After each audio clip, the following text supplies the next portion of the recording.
Hello et bienvenue dans ce troisième épisode de podcast couture. Donc comme je me suis fait la réflexion que j'allais choisir donc des projets couture en fonction de ma morphologie mais également de mes goûts vestimentaires. Du coup je me suis posé la question, qu'est-ce que j'ai envie de me faire, qu'est-ce que j'ai envie de porter, qu'est-ce que j'ai envie de fabriquer et de consacrer du temps pour faire ces choses-là. Donc dans quoi je vais m'investir, dans quel type de pièces et de projets je vais m'investir. Et c'est une réflexion que j'ai eue vraiment dans la continuité et assez rapidement, en fait, en faisant le pantalon Marilyn, dans le tissu en tartan orange, là. Et quand je l'ai voulu le porter et que j'ai regardé dans mon dressing ce qui pouvait aller avec, je me suis rendu compte qu'il y avait que deux pulls qui pouvaient aller avec et que ça faisait un peu limité, et que si à chaque fois que je voulais porter ce pantalon, il fallait que j'ai le pull qui va avec, qui soit propre également, et donc sinon je pouvais pas porter le pantalon. Là je me suis dit ok, il va falloir que je pense en fait à un système de look quand je vais faire des pièces de vêtements, c'est-à-dire m'assurer que la pièce que je fais, il y a plusieurs vêtements qui vont avec dans mon dressing, et si jamais il y en a pas, c'est de faire en fait plusieurs pièces qui vont aller avec. Donc c'est de raisonner en fait en termes de look. Et puis le fait de penser mon dressing, je l'ai eu également parce que juste un petit peu avant d'uploader donc mon deuxième podcast, j'ai fait un vide dressing, c'est-à-dire que j'ai fait un nettoyage de printemps sur mon dressing. Comme je fais de la couture maintenant, que je peux faire des choses qui me vont, des choses qui me plaisent, ça a été l'occasion de me dire bon, ok, qu'est-ce que je vais retirer de ma garde-robe actuelle, et puis aussi, voilà, c'est de transvaser un petit peu, comme je vais faire des pièces, et il faut quand même elles trouvent leur place, et ça prend de la place. Je n'ai pas beaucoup de place, je l'ai déjà dit. J'ai une petite penderie, et donc il ne faut pas non plus que ça s'accumule tout ça. Et c'est toujours une bonne chose, voilà, de vider régulièrement. Et pour donner, pour vendre, pour jeter, en fait, des fois. Bref, vous en faites ce que vous voulez, mais moi je fais ça assez régulièrement. Et puis c'est le moment aussi de voir les pièces usées et de s'en séparer. Et donc, dans mon nettoyage de printemps de mon dressing, alors là j'ai vraiment été en mode qu'est-ce que je veux absolument conserver, et qu'est-ce que je sais que je vais pas beaucoup porter, finalement ça m'inspire pas plus que ça. Et là ça a été assez amusant parce que c'est presque les 2 tiers de mon dressing qui va partir, qui va disparaître. Bon, j'ai pas tout donné parce que j'ai gardé quand même une petite partie de ces 2 tiers, parce qu'il faut quand même que je puisse faire tourner quand même les vêtements le temps que je me fasse justement des vêtements. Donc sinon je me retrouvais avec pas beaucoup de pièces. Genre sinon il me restait plus que 25 25 pièces seulement pour tenir. Donc 25-30. Et, et là c'était un peu chaud. Donc j'ai quand même voilà, bon, j'ai pas beaucoup de pièces, mais j'ai quand même gardé une partie. Bon, il y a une autre partie, j'ai donné ça dans les collectes de vêtements sans aucun scrupule. C'est vraiment soit des vêtements usés ou des vêtements vraiment que j'ai achetés par défaut. Et c'est ça dont je me suis rendu compte aussi, justement dans les vêtements dont je ne voulais plus dans ma garde-robe, c'est que une grande partie étaient des pièces achetées par défaut, mais je pense que je l'avais déjà dit. Et voilà, parce qu'il faut avoir quand même un minimum de vêtements pour faire tourner, pour pas porter tout le temps la même chose, et puis pour pas user prématurément aussi, également à force de lavage, les pièces qu'on préfère, et aussi parce qu'il faut s'habiller, hein, parce qu'on peut pas se balader tout nu dans la société. L'époque d'Adam et Ève où une simple feuille suffisait à se vêtir, c'est terminé depuis très longtemps. Donc un peu de décence quand même, même si il y a eu une tendance où ça tendait à beaucoup se raccourcir au niveau des vêtements, mais bon, quand même quoi, un minimum. Et moi je suis pas très vêtements courts, c'est pas trop mon style, donc voilà. Et Au-delà de ça, bah, du coup, j'ai bien analysé aussi tout ce que je conservais, pourquoi j'ai conservé, tout ce que je jetais et pourquoi je le jetais. Et donc à tout niveau. Alors déjà, je me suis rendu compte que côté automne-hiver, j'étais bien fournie. J'ai beaucoup de pulls, j'ai des jeans, j'ai des pantalons d'hiver, j'ai des chemises, voilà, j'ai des t-shirts longs, et tout ça, tout ça. Par contre, printemps-été, c'est une petite pile. et là, et là, forcément, je me dis, bon, on va donner une priorité aux pièces de style printemps-été pour pouvoir affronter les périodes de chaleur. Et d'ailleurs, sur la pile de vêtements printemps-été qui me reste, que j'ai, il y en a quand même qui sont déjà bien usés. Et donc, leur fin de vie est bientôt arrivée. Donc, si je veux pouvoir affronter la saison, il va falloir que je me fasse plusieurs pièces. Et en plus de cela, sur la pile printemps-été, c'est vrai qu'en fait, il y en a beaucoup que j'ai pas envie de conserver. Donc, ce sont des pièces beaucoup aussi qui sont achetées par défaut. Et d'ailleurs, je me demande même comment j'ai pu réussir à passer les 2 derniers printemps-été avec ces pièces-là, parce que... Mais bon, vu l'état d'usure, je sais aussi, j'ai dû les faire tourner en permanence pendant 3-4 mois, donc c'est chaud. Et donc, ça permet aussi comme ça me permet de mettre des priorités, donc du coup sur mes projets couture, et de me cadrer aussi un petit peu, parce que c'est vrai que j'ai tendance à partir un petit peu dans tous les sens, et par rapport à mes envies, et là ça me cadre un petit peu, ça me permet de me dire, bon ok, là il faut que tu te fasses un short, ou il faut que tu te fasses un pantalon d'été, il faut que tu te fasses des hauts d'été, des jupes longues, des trucs comme ça. C'est un peu la priorité, parce que sinon tu n'auras rien à te mettre quand il va faire très très chaud, et là il commence à faire chaud, et là je ressens déjà le fait d'avoir chaud et de pas avoir justement ce qu'il faut pour affronter cette chaleur. Voilà. Et enfin, sur l'analyse aussi donc, des pièces, il y a les types de textiles, les types de coupes aussi, il y a beaucoup de pièces que j'ai et celles que je conserve et que je ne veux pas voir disparaître, et que j'entretiens pour vraiment faire durer le plus longtemps possible leur vie.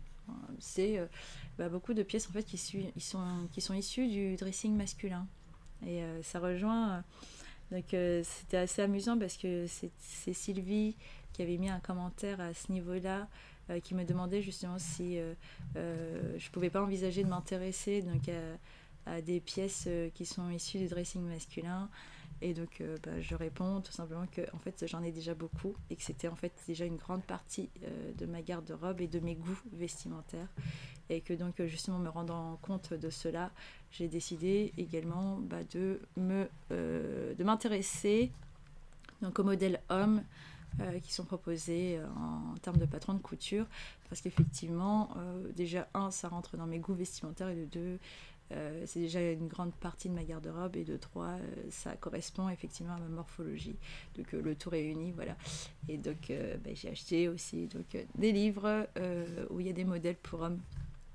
Je vous les présenterai pas dans cette vidéo, je vous les présenterai dans une autre, ou quand j'en aurai réalisé certains et tout. Là, je suis encore dans la phase d'études, donc donc voilà. Et ce qui est bien avec la couture, enfin quand on se fait ses propres vêtements, du coup c'est qu'on peut tout choisir, et on peut faire vraiment ce qu'on veut. Et donc il y a aussi les choix de tissus, et je me suis davantage renseignée sur les différentes propriétés des tissus, et également sur leur procédé de fabrication, parce que j'étais curieuse à ce niveau-là, et je me suis rendu compte qu'il n'y avait pas beaucoup d'informations sur les procédés de fabrication des tissus. Il y a beaucoup de descriptions, mais c'est souvent des descriptions qui sont très positives pour vous inciter à acheter, notamment sur les merceries. Mais vous n'avez pas beaucoup vraiment de véritables descriptions techniques en fait, des tissus, comment c'est fait, avec quoi c'est fait, et au-delà de leurs propriétés, je dirais un peu fashion, quoi. Et donc, en me renseignant sur les tissus, et puis en regardant un petit peu la raison des vêtements que je conservais, et ils ont tous un point commun, c'est qu'ils sont d'une certaine qualité, donc voilà, à la fois dans le tissu mais aussi dans la confection.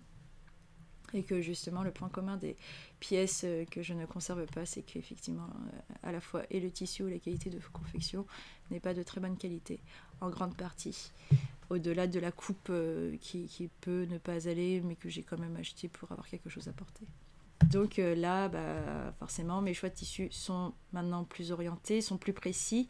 Je sais pourquoi j'achète tel ou tel tissu et je sais pourquoi en fait je n'achèterai plus tel ou tel tissu, puisque j'ai commencé à faire une liste un petit peu des tissus que j'allais bannir de mes achats, et le premier sur la liste c'est le polyester. Voilà, le polyester, parce que je trouve que c'est un tissu qui a que des propriétés négatives à la fois dans sa conception mais aussi dans sa dans ses propriétés. Je trouve que c'est un tissu qui ne respecte pas en fait l'être humain, tout simplement. Bon, il y a des personnes qui en parlent très très bien, je mettrai les liens pour ceux que ça intéresse. Mais personnellement, c'est un tissu qui ne m'intéresse pas du tout, que je ne veux pas du tout voir dans ma garde-robe, que je ne veux même pas me retrouver à travailler, même un chouïa.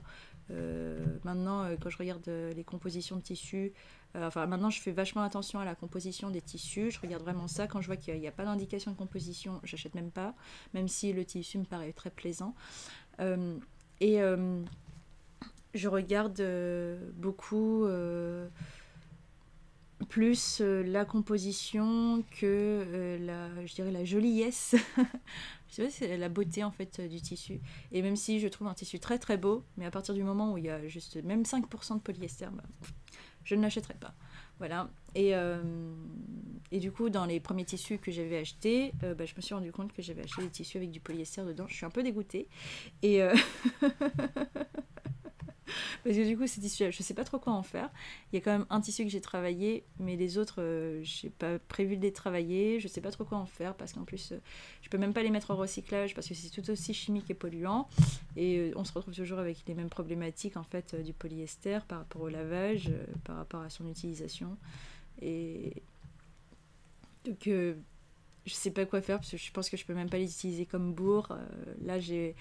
Là, pour le coup, du coup, je me retrouve face à une dépense inutile et qui va me rester sur les bras. Je suis un peu dégoûtée, mais bon, c'est pas grave. Hein, voilà, j'ai expérimenté. C'est le temps qu'il m'a fallu pour me poser ces questions-là et pour me faire une idée et pour me faire un avis. Donc, bon, je fais avec, hein, c'est pas grave. Mais maintenant, je fais davantage attention, justement, à la composition et à ce que j'achète. Voilà. Et du coup, j'ai aussi priorisé certains types de tissus dans mes achats. Donc, par exemple, le lin, maintenant, c'est ma priorité. En termes de tissu, je regarde que ça, justement, parce que le lin, c'est vraiment un tissu que j'ai toujours adoré. J'ai jamais réussi à trouver de vêtements qui m'allaient dans ce tissu-là. Et c'est aussi un fantasme absolu d'avoir des vêtements en lin. J'ai toujours adoré, surtout les costumes tailleurs en lin pour hommes. Et je trouve ça, à chaque fois que je voyais un homme dans un costume en lin, je trouvais ça très très beau. Pas l'homme, hein, le costume.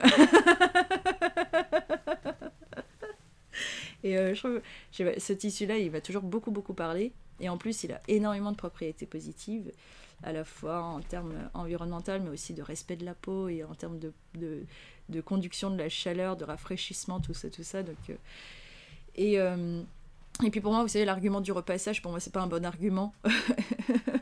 Parce que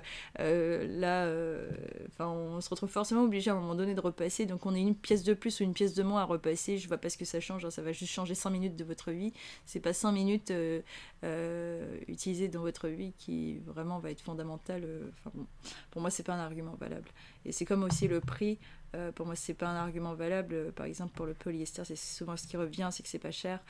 Et j'aime pas trop cet argument parce que derrière, il faut quand même voir le prix à payer pour porter du polyester sur soi. Pour peu qu'on soit irrité par le polyester, il y a quand même tous les soins de santé, du coup, des crèmes, d'aller voir des médecins pour justement calmer ses irritations. Et puis, du coup, on a acheté un vêtement pour rien, donc ça reste quand même une dépense inutile et une dépense en fait qu'on a perdue. Donc, finalement, pour moi, le prix l'argument du prix ne tient pas, en fait, également. Et puis, en couture, C'est vrai que je vois souvent l'argument du prix qui revient très souvent, ou acheter des tissus pas chers, des choses comme ça. Et j'ai l'impression comme si en fait parfois il y a une sorte de boulimie en termes de confection de vêtements, et comme s'il fallait se faire le plus de pièces possible, et donc forcément effectivement si on se fait beaucoup de pièces, même pour les membres de la famille, on va chercher à pas trop dépenser, ce qui est tout à fait normal. Mais j'ai l'impression qu'en fait on retrouve finalement les mécanismes de réflexion qu'il y avait dans le prêt-à-porter, et qu'on les retrouve dans la couture. Bon, ça c'est encore un autre sujet de réflexion. Je pense que j'évoquerai peut-être dans un autre podcast où justement ce sera un peu plus mûr, un peu plus réfléchi, mais c'est déjà une impression que j'ai, je trouve.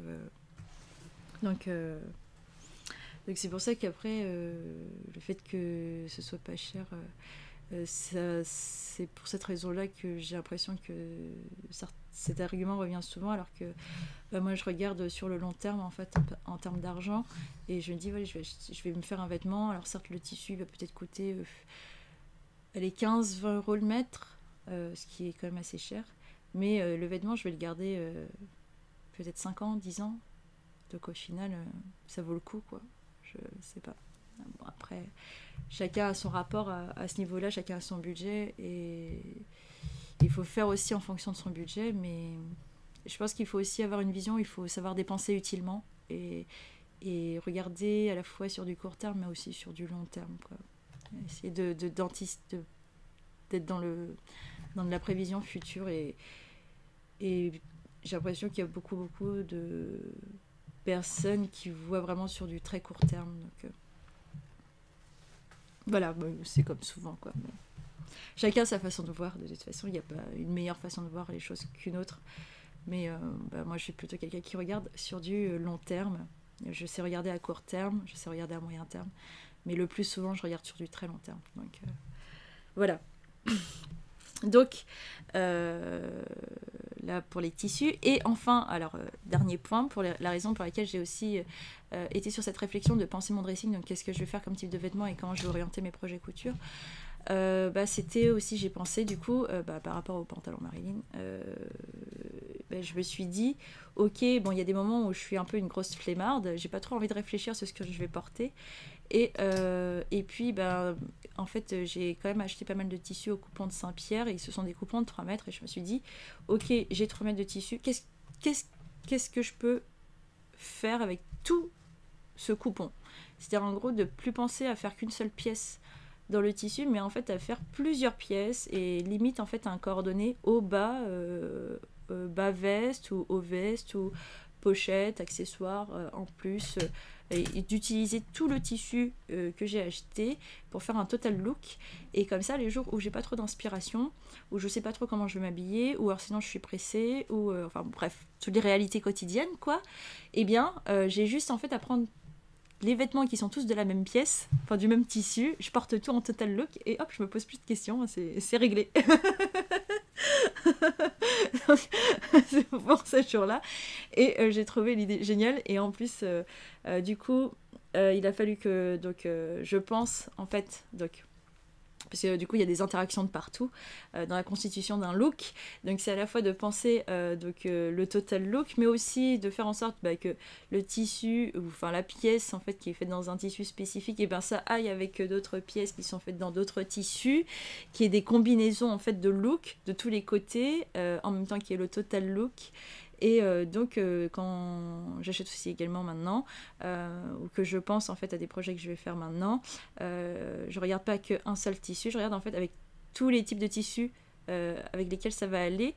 Et qu'est-ce que je vais pouvoir faire, par exemple dans une gabardine, là je vais faire un pantalon, et puis je vais faire une popeline dans cette couleur là qui va aller avec cette gabardine là, mais je regarde aussi le fait que ça puisse aller aussi avec d'autres choses que j'ai déjà faites auparavant, ou avec des choses qui se trouvent dans mon dressing que j'ai depuis longtemps, et voilà, donc des interactions de partout. Bon, c'est une grosse prise de tête, mais c'est vachement intéressant comme exercice, je trouve, donc de penser son dressing de façon globale, de façon générale comme ça, et en même temps en look unique.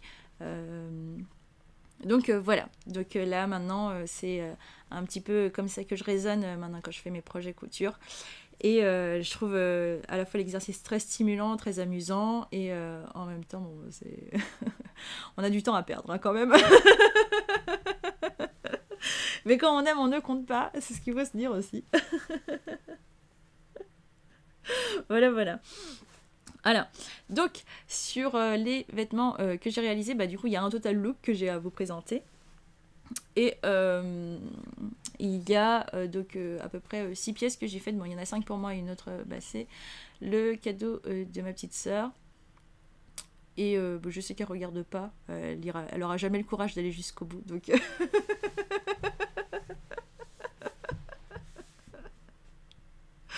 donc je peux le présenter sans qu'elle le sache. Et on fête son anniversaire dans 2 semaines, je crois.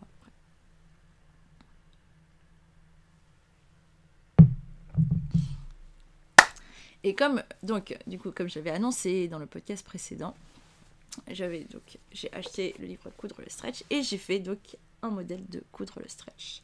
Et j'en ai profité en fait, du coup, en faisant donc le sweatshirt Maëlle, à réaliser aussi d'autres pièces donc qui allaient aller avec.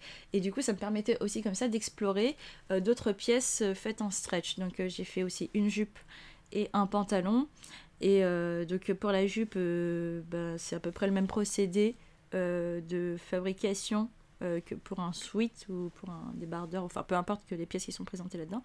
Par contre pour le pantalon stretch, je me suis retrouvée avec des questions où j'ai pas trouvé la réponse donc dans le livre. Et c'est là où justement j'avais fait la remarque que ça aurait été bien qu'il y ait un modèle de pantalon stretch, genre un legging ou un pantalon très simple en stretch, et qu'elle l'indique en fait comment on peut faire face en fait à la solidité des coutures au niveau de l'entrejambe, parce que du coup je me suis posé des questions à ce niveau-là et j'ai pas trouvé de réponse, et donc là je vais faire de l'expérimentation. Je vais vous en parler quand je vais vous présenter le pantalon.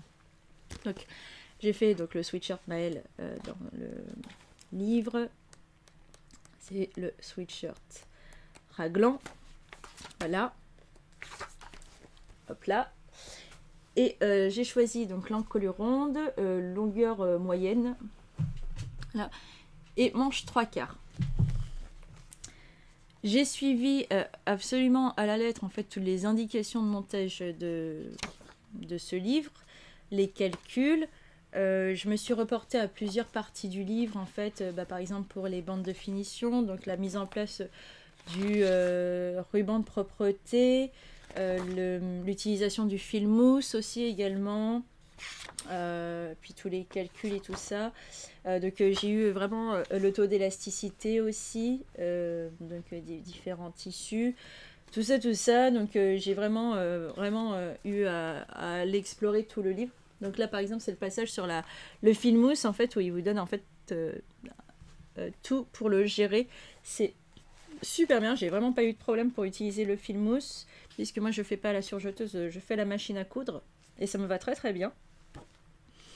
Et c'était vraiment très appréciable. Il y a pareil sur la vliseline, enfin sur l'entoilage aussi, toute cette partie-là. Et je m'y suis référée et j'ai acheté donc justement en fonction de ce que j'avais lu là. Donc c'était vraiment nickel. Donc je peux dire maintenant, après avoir fait donc, plusieurs pièces, du coup que c'est vrai qu'il est assez complet, mais voilà, comme je vous l'ai dit, il manque la partie sur le pantalon. Je pense que ça aurait mérité un petit truc là-dessus, notamment pour des personnes qui sont débutantes et qui sont voilà, pas très aguerries ou pas très douées, ou qui se posent pas autant de questions que moi, d'avoir justement un guide à ce niveau-là. Parce que le pantalon, c'est quand même une pièce assez particulière dans la confection, donc, et qui répond à d'autres exigences quand même qu'un haut. Donc je pense que c'est vraiment le manque en fait de cet ouvrage. Après il y a aussi autre chose, je me suis fait aussi une autre réflexion sur cet ouvrage, mais c'est un petit peu aussi une réflexion d'ensemble, je crois, sur les modèles couture qui sont proposés en France, où je trouve qu'il n'y a pas beaucoup de prise de risque, on reste sur des choses qui sont très classiques quand même. Mais bon bref, c'est encore autre chose. Donc mon Sweat Maëlle, le voici. Et donc je l'ai fait dans le jersey jacquard que j'avais acheté sur le site de butinette.com, que j'avais présenté. Et là je suis un peu dégoûtée parce que en fait du coup j'avais pas regardé la composition quand j'avais acheté ce tissu là. C'était mes premiers achats, voilà, j'ai acheté par rapport aux motifs, aux imprimés, et pas par rapport à la composition. Je m'étais pas encore posé la question à ce niveau là. Et donc là, j'ai regardé la composition de ce tissu et c'est du polyester. Et je suis juste dégoûtée. Mais bon, donc c'est donc le dernier tissu en polyester que je travaille. Voilà. Et que je porterai sur moi. Mais sinon, c'est finito. Voilà. Banni, banni, banni. Donc voilà, mon Sweet Maëlle en longueur donc moyenne, qui m'arrive juste au niveau de la fesse, au milieu des fesses, avec les manches 3/4, taillé en taille 34. J'ai pas retaillé du tout, parce que j'ai trouvé que par rapport aux mensurations qui étaient données dans le livre, ça correspondait, ou je voyais que ça allait être un petit peu large, mais ça me suffisait, ça me convenait en fait. Et ça me va très très bien. Pas de problème au niveau de l'émanchure, j'ai les anses qu'il faut à ce niveau-là. Ça tombe très bien sur mes épaules. Donc je suis très contente en fait sur le patronage, ça me convient. J'ai utilisé donc un bore-coat qui vient de la mercerie La Belle Lutetia, et donc forcément comme ce tissu il brille, j'ai pris un bore-coat qui brille aussi un petit peu pour rester dans la thématique ça brille, ça brille, ça brille. C'est aussi le dernier tissu que j'achète qui brille, hein. Plus jamais je rachèterai des tissus qui brillent parce que le lurex ça gratte, hein, c'est pas agréable. Puis moi je suis pas trop une fille qui aime les paillettes, enfin c'est pas trop mon truc. Donc bon, bref, mais quoi qu'il en soit, bon voilà, le motif, c'était vraiment le motif de ce tissu que j'adore en fait, et bon, je suis vraiment super dégoûtée que ce soit du polyester. Comment vous dire, la désespérance absolue. Bref. Donc là, c'est mon ruban de propreté qui est fait dans un serge de coton, acheté pareil sur le mercerie La Belle Lutetia. Voilà, je suis donc voilà. Pour solidifier donc la bande d'encolure d'eau, et que j'ai mis à partir des épaules, voilà, jusqu'à l'autre épaule. Donc ça fait tout le tour comme ça, et je peux quand même enfiler ma tête parce que là je garde l'élasticité, tout au point stretch, avec des finitions avec des points de surjet. J'ai utilisé un fil mousse dans la canette, donc j'ai de la marque Metler. Je l'ai acheté sur Ascol, cette couleur là bordeaux. J'en ai acheté deux, j'ai acheté une couleur bordeaux et une couleur grise, parce qu'en fait j'ai pris du bordeaux parce que c'est ma couleur préférée et que je sais que je vais avoir beaucoup de pièces en fait qui vont plus ou moins se rapprocher du bordeaux, ou qui vont aller en fait avec le bordeaux, parce qu'il y a aussi beaucoup de pièces de couleurs en fait que j'aime, qui sont complémentaires en fait avec le bordeaux. C'est un petit peu la tendance un petit peu de mon dressing, donc je savais que je pourrais le faire matcher avec beaucoup de couleurs différentes. Et j'ai pris aussi le gris parce que pour moi le gris c'est davantage universel que le blanc ou le noir. Ça va avec énormément de tissus, et du coup ça m'évite comme ça d'acheter et un noir et un blanc. Pour moi le gris c'est le bon compromis, ça va avec beaucoup de couleurs, quel qu'il soit, ça peut se fondre dans beaucoup de couleurs, ou ça donne un petit truc, une petite touche à d'autres couleurs, ça les rehausse en fait. Donc c'est deux couleurs que j'ai prises et je pense pas avoir besoin d'autres couleurs en fait. Bon, je verrai bien avec le temps, mais voilà, dans l'investissement de départ, j'ai pris ces deux couleurs là et je me suis dit c'est bon, ça va m'aller avec beaucoup de projets, nickel à ce niveau là. Au niveau des aiguilles, alors comme en fait ce tissu là c'est un tissu qui est très élastique, en fait il a 50% d'élasticité au niveau de la largeur, et il a 30% d'élasticité au niveau de la longueur. Donc c'est un tissu bi-stretch. Et pour gérer ce tissu au niveau de l'aiguille, j'ai décidé de prendre les aiguilles super stretch, parce que je me suis dit que c'était considéré peut-être comme un tissu très élastique. J'étais pas certaine en fait à ce niveau-là, mais j'ai préféré jouer la sécurité. J'avais aussi les aiguilles jersey, mais j'ai préféré prendre les super stretch parce que je me suis dit que c'est peut-être plus adapté en fait à ce tissu-là. Et il n'y a pas eu de problème, et elles allaient très bien ces aiguilles-là avec ce tissu-là. J'ai pris le numéro 90 parce qu'en fait le tissu est quand même un petit peu épais, donc quand il allait y avoir 2 voire 3 épaisseurs, je me suis dit qu'il valait mieux prendre un numéro un peu plus élevé plutôt que le 75, qui je pense va plutôt davantage à des petits jerseys fins ou des mailles fines. Et puis c'était Cathy qui m'avait demandé de montrer le pied transporteur. Donc voilà mon pied transporteur que j'ai acheté sur Amazon. Donc ça ressemble à ça en fait, vous voyez. Et on le pose en fait donc à la place du pied original de la machine à coudre. Et en fait voilà, vous voyez là les dents, et en fait c'est ça qui permet de faire avancer le tissu en même temps. Donc il y a les griffes d'entraînement qui entraînent le tissu en bas, et là vous avez des griffes d'entraînement du coup sur le haut qui donc entraînent à la même cadence le tissu qui se trouve en haut et celui qui se trouve en bas. Et vraiment une couture très très fluide du coup avec ce pied transporteur. J'ai trouvé vraiment la couture du jersey jacquard très très agréable. Surtout qu'en plus à un moment donné je me suis retrouvée à devoir utiliser donc le pied normal, à pas utiliser le pied transporteur pour faire la braguette d'un pantalon dans le même tissu, et j'ai noté la différence et c'était un petit peu moins fluide quoi pour la couture. Donc vraiment très très bien. Après j'espère qu'il va tenir longtemps parce que c'est pas un pied de marque. Du coup je l'ai acheté sur Amazon et il coûte quand même 10 €. Mais j'espère qu'il est solide quoi. Parce que je sais que je vais devoir me retrouver à l'utiliser assez souvent. Et c'est un pied qui est souvent préconisé donc pour tous les tissus qui sont extensibles, les tissus mailles et également les tissus fins et délicats et les tissus glissants. Donc c'est quand même conseillé pour beaucoup de tissus, et je trouve que c'est un bon achat quand on n'a pas de surjeteuse. Et comme moi je prévois pas d'acheter une surjeteuse, je sais pas si véritablement je vais investir là-dedans. Pour l'instant je ressens pas du tout la nécessité, je suis très très bien juste avec une machine à coudre. Et ensuite je crois que j'ai pas d'autres éléments à rajouter. Donc ah oui, alors du coup j'ai tout respecté à la lettre sauf le col en fait, où j'ai fait mon col maison. Voilà. Donc en fait, vous voyez bien, en fait c'est un col V sur un col rond. Donc je vous explique un petit peu le concept. Donc moi j'aime bien les cols V, mais j'aime pas les cols V. Donc en fait j'aime bien les cols V parce qu'en fait on peut les porter. Souvent en fait les hommes les portent comme ça. Et je vous ai dit que j'avais un style un peu masculin. Donc on porte une chemise, une cravate et le col V, ça ressort super bien. Et j'aime beaucoup ce style, seulement moi le col V je trouve que ça m'allonge le cou et ça m'allonge le visage aussi, j'ai quand même un visage très ovale, et donc le col V ça m'allonge un petit peu tout ça, je trouve que ça fait pas très très joli sur moi.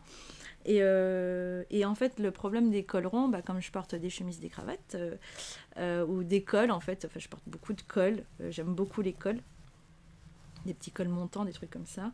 Le problème des cols ronds, c'est qu'en fait, ça dissimule des fois en fait les cols de chemise et où ça dissimule le nœud de cravate, on ne le voit pas.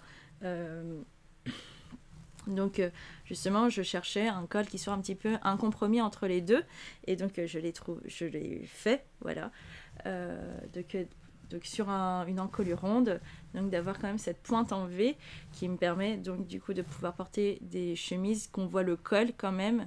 Et parce que des fois vous avez des cols un petit peu sympas avec des décorations, des broderies, des trucs comme ça, et vous n'avez pas forcément envie de faire ressortir le col sur l'extérieur. Enfin moi voilà, c'est mon cas, et donc je voulais qu'on puisse quand même admirer le col, mais tout en n'ayant pas à le sortir forcément, et qu'on puisse bien l'admirer. Et puis si je mets une cravate on la voit bien et tout, ou même pour mettre des petits bijoux en pointe aussi, c'est pas mal en fait du coup.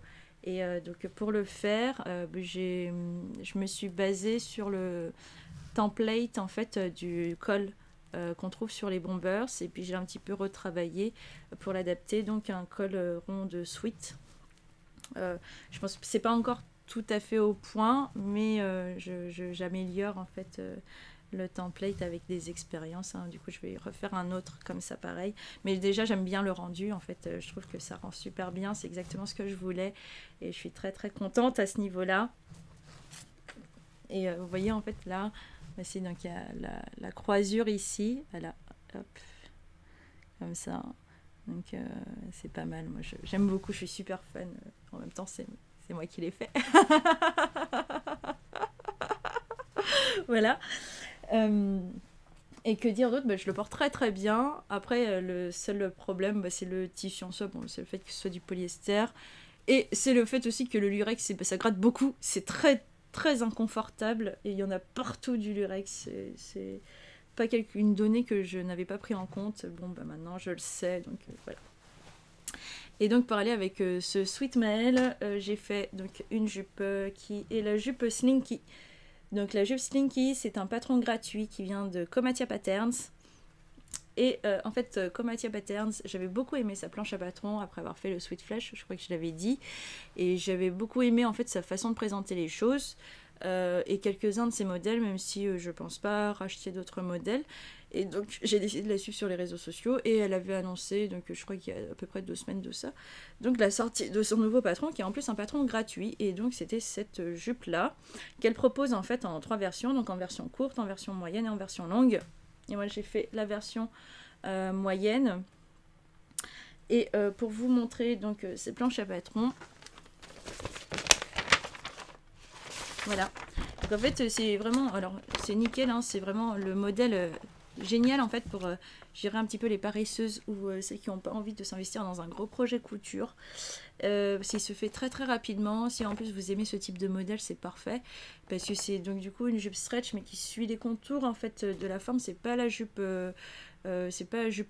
fourreau je crois ou rouleau, je sais plus comment on appelle ça, ou c'est juste en fait c'est un grand rectangle qu'on enfile comme ça en jersey. C'est juste immonde, je trouve ça très très moche. Mais là, en fait, ça suit les courses. Ça fait en fait comme une jupe crayon, mais c'est en version stretch. Et donc, il y a quand même un petit travail en fait au niveau du design. Mais on reste sur quelque chose de très très basique. Et vous avez donc là c'est la version courte, la version mi-longue que j'ai conservée. Et il y a la version longue que je peux rajouter en fait juste en scotchant. Donc, ça c'est plutôt cool. Et donc pour éviter d'avoir à imprimer donc 2 fois le PDF, parce que vous avez en fait un devant et un dos et ils sont pas pareils, puisque vous voyez que le dos en fait il est un peu plus long, il a cette courbe là. C'est un petit détail que j'ai beaucoup aimé aussi sur ce patron, plus long que le devant. Et ben moi je vous donne mon astuce de paresseuse. Donc on découpe juste la partie du devant, une petite partie, on coupe pas jusqu'au bout. Et après donc quand vous faites le devant, vous repliez comme ça. Voilà, tout simplement. Et après, quand vous faites le dos, donc moi je vous conseille de d'abord faire le dos, de découper le dos. Après, vous découpez un petit peu là. Et après, vous repliez, vous mettez pour la pièce devant. Donc, du coup, vous avez en un seul template les deux. Pas besoin de réimprimer, même s'il n'y a que 6 pages à assembler. Je crois, bon, ça va, c'est pas trop par rapport à d'autres. Donc, c'est moins chiant. Et alors, stop chrono, tout inclus, hein, c'est-à-dire télécharger le PDF, imprimer le PDF, assembler le PDF, le découper, puis après le mettre sur le tissu, découper le tissu, et ensuite la couture. Allez, 1 heure stop chrono. Hein. Tranquillement, mais à condition que vous maîtrisiez le tissu que vous allez coudre. Voilà. donc pas de problème à ce niveau-là. Genre vraiment le projet ultra rapide et ultra simple. Pour vraiment les personnes débutantes, nickel quoi. Si vous voulez travailler une première pièce en jersey, que le modèle de la jupe vous convient, vous plaît et tout, allez-y quoi.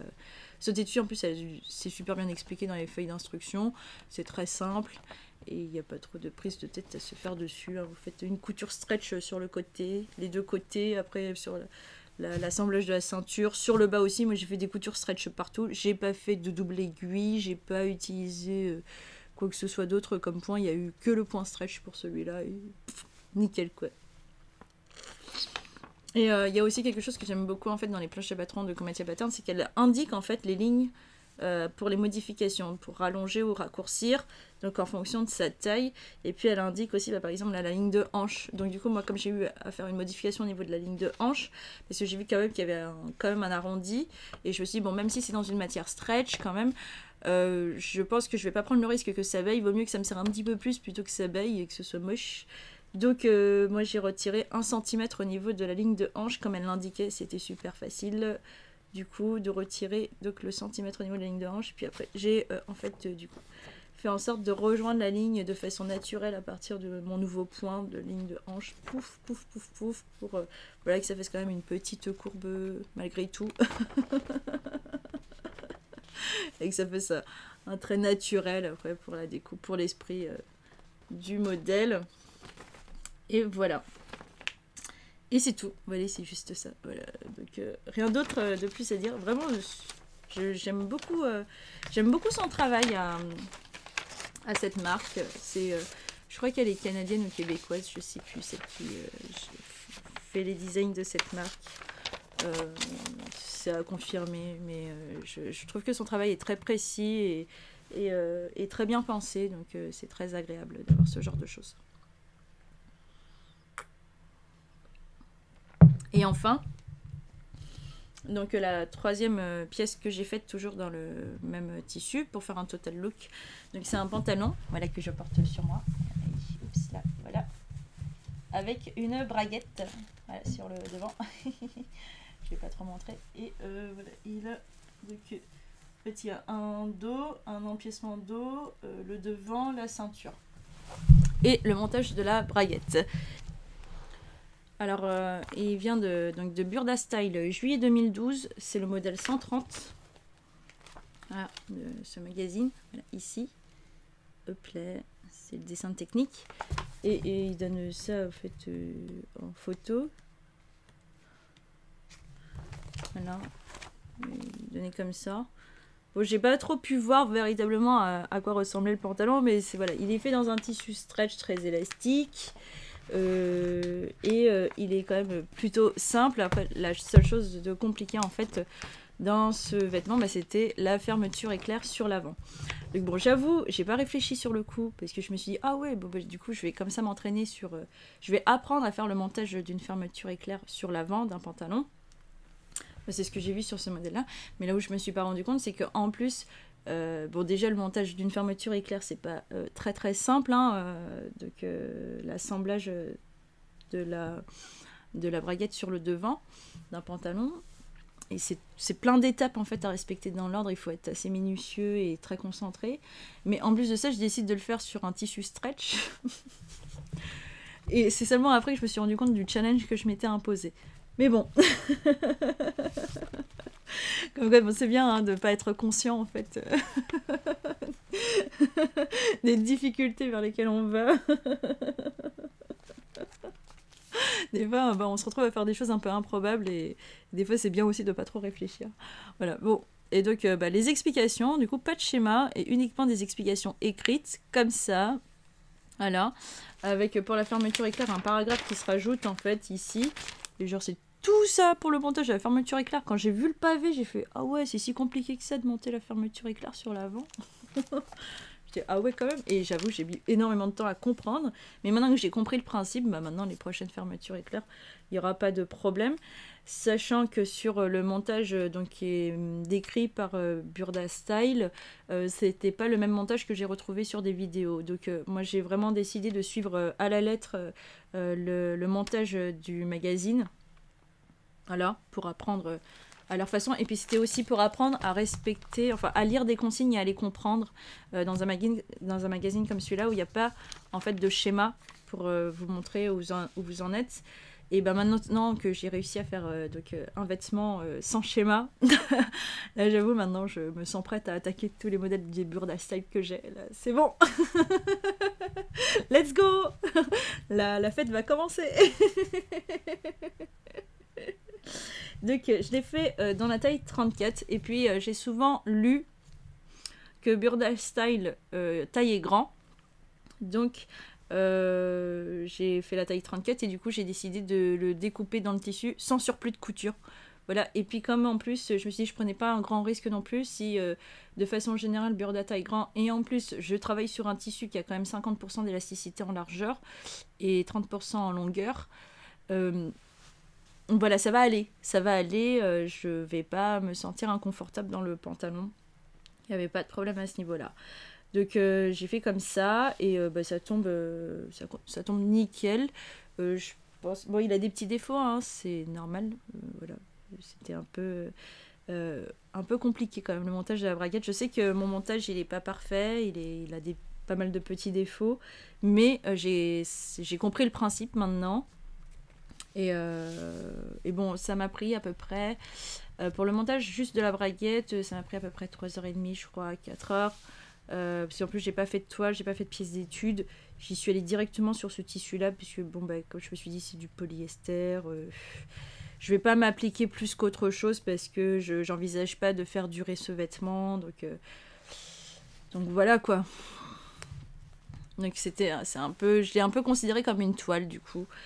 Et bon, bah voilà, c'est nickel. L'essentiel, c'est que ça marche, même si mon montage n'est pas parfait, mais l'essentiel, c'est qu'il marche et qu'il fonctionne, quoi, tout simplement. Donc, je pense qu'il y a une erreur principale que j'ai faite, c'est que, en fait, vous voyez ici, donc, en fait, c'est pour maintenir. Je suis désolée de montrer comme ça en gros plan, mais je vois pas comment. Voilà, donc ici, en fait, c'est pour ouvrir, en fait, c'est pour avoir l'aisance, pour pouvoir enfiler le pantalon. Et j'ai cousu trop haut. Il aurait fallu que j'arrête un peu plus bas pour avoir en fait plus d'aisance. Mais bon, comme c'est un tissu élastique, très élastique et que voilà, je suis un peu, voilà, je suis un peu bien. Je suis pas serrée dans le pantalon. Ben du coup, ça va nickel comme ça. Et puis, alors, il y a eu aussi un problème où, en fait, ici, sur l'arrière, ça baillait. Voilà, vraiment, genre, ça baillait beaucoup, quoi. Et j'ai juste, en fait, repris comme ça, en fait, voilà, j'ai regardé l'excédent de tissu. Bon, là, je peux encore en retirer, mais bon, j'ai pas envie d'en retirer plus. J'aime bien comme ça, c'est confortable comme ça, du coup. Et puis, le lurex me touche pas trop la peau, ça me gratte pas. Ça me gratte moins. Et donc, j'ai pris comme ça, puis j'ai remarqué, j'ai fait une ligne et puis j'ai recousu, voilà. Tout simplement, aussi simplement que ça, pour l'ajustement sur l'arrière, et c'est tout, quoi. Mais dans l'ensemble, bah, j'ai pas ressenti en fait que c'était compliqué, sachant que j'ai vraiment lu, pardon, ligne après ligne, et que j'ai vraiment respecté ligne après ligne. Voilà, chaque chose qui était dite, et je les ai vraiment faites dans l'ordre où c'était marqué, et j'ai pas essayé de vouloir prendre des raccourcis ou de faire un petit peu à ma manière ou ce genre de choses. J'ai trouvé ça important vraiment de suivre à la lettre pour apprendre et pour savoir en fait un petit peu les logiques d'explication qu'il y a dans ce type de magazine. Et comme j'en ai beaucoup et que je suis amenée du coup à en faire pas mal, il valait mieux quand même que je fasse les choses correctement, au moins au début. Voilà. Et après, je peux me permettre de passer outre par la suite. Mais ça, c'est une fois qu'on a acquis de l'expérience. On peut pas trop se permettre de faire sa sauce quand on n'a pas de l'expérience ou la connaissance. Ça, on le fait une fois qu'on maîtrise. Voilà. C'est un peu une règle, en fait. Au début, il faut toujours suivre, voilà, un peu de façon bête et méchante, ou répéter un petit peu comme un perroquet au début. Et une fois qu'on a les connaissances, et une fois qu'on a l'expérience, là on peut se permettre, voilà, de passer outre les règles, ou de faire un petit peu à sa sauce, ou de faire à son style, à sa manière et tout ça, ou de se dire voilà, telle ou telle façon de faire, bah, j'aime pas, je le fais plutôt comme ça et tout ça. Mais avant d'en arriver là, faut déjà en fait connaître un peu les bases, et on peut pas se permettre enfin moi c'est ce que je pense. Après bon, et ça s'est souvent vérifié, enfin de par mon expérience, que c'était mieux de faire les choses comme ça, quoi. On peut pas tout de suite briser les règles et faire comme on veut dès le départ, en fait. Il faut d'abord entrer dans le moule et après on casse le moule. Voilà. Alors oui, donc du coup, sur ce pantalon stretch, alors là, bah, justement, j'avais pas la réponse dans le livre de Marie Poisson. Bah, c'était de savoir, en fait, pour le renforcement des coutures au niveau de l'entrejambe. Donc là, je me suis vraiment posé la question du point déjà que je devais utiliser. Donc de savoir si j'utilisais le point stretch ou si j'utilisais le point triple. Parce que je me suis rendu compte que sur ma machine à coudre, il y avait le point triple. Ouais. Ah, je vous le montre là. Du coup, vous voyez ma machine à coudre. Elle est super légère, c'est cool. Hein. Je peux la porter. Et le point triple, en fait, c'est voilà, c'est le point 2 là, ici. Voilà, c'est ça le point triple. Voilà. Et en fait, je ne l'avais pas vu, parce qu'en fait, moi, je regarde toujours le 0, le 1, et après, je saute au 3, 4, et j'avais pas remarqué le 2. D'ailleurs, j'ai toujours du mal à marquer le 2 sur ma machine à coudre.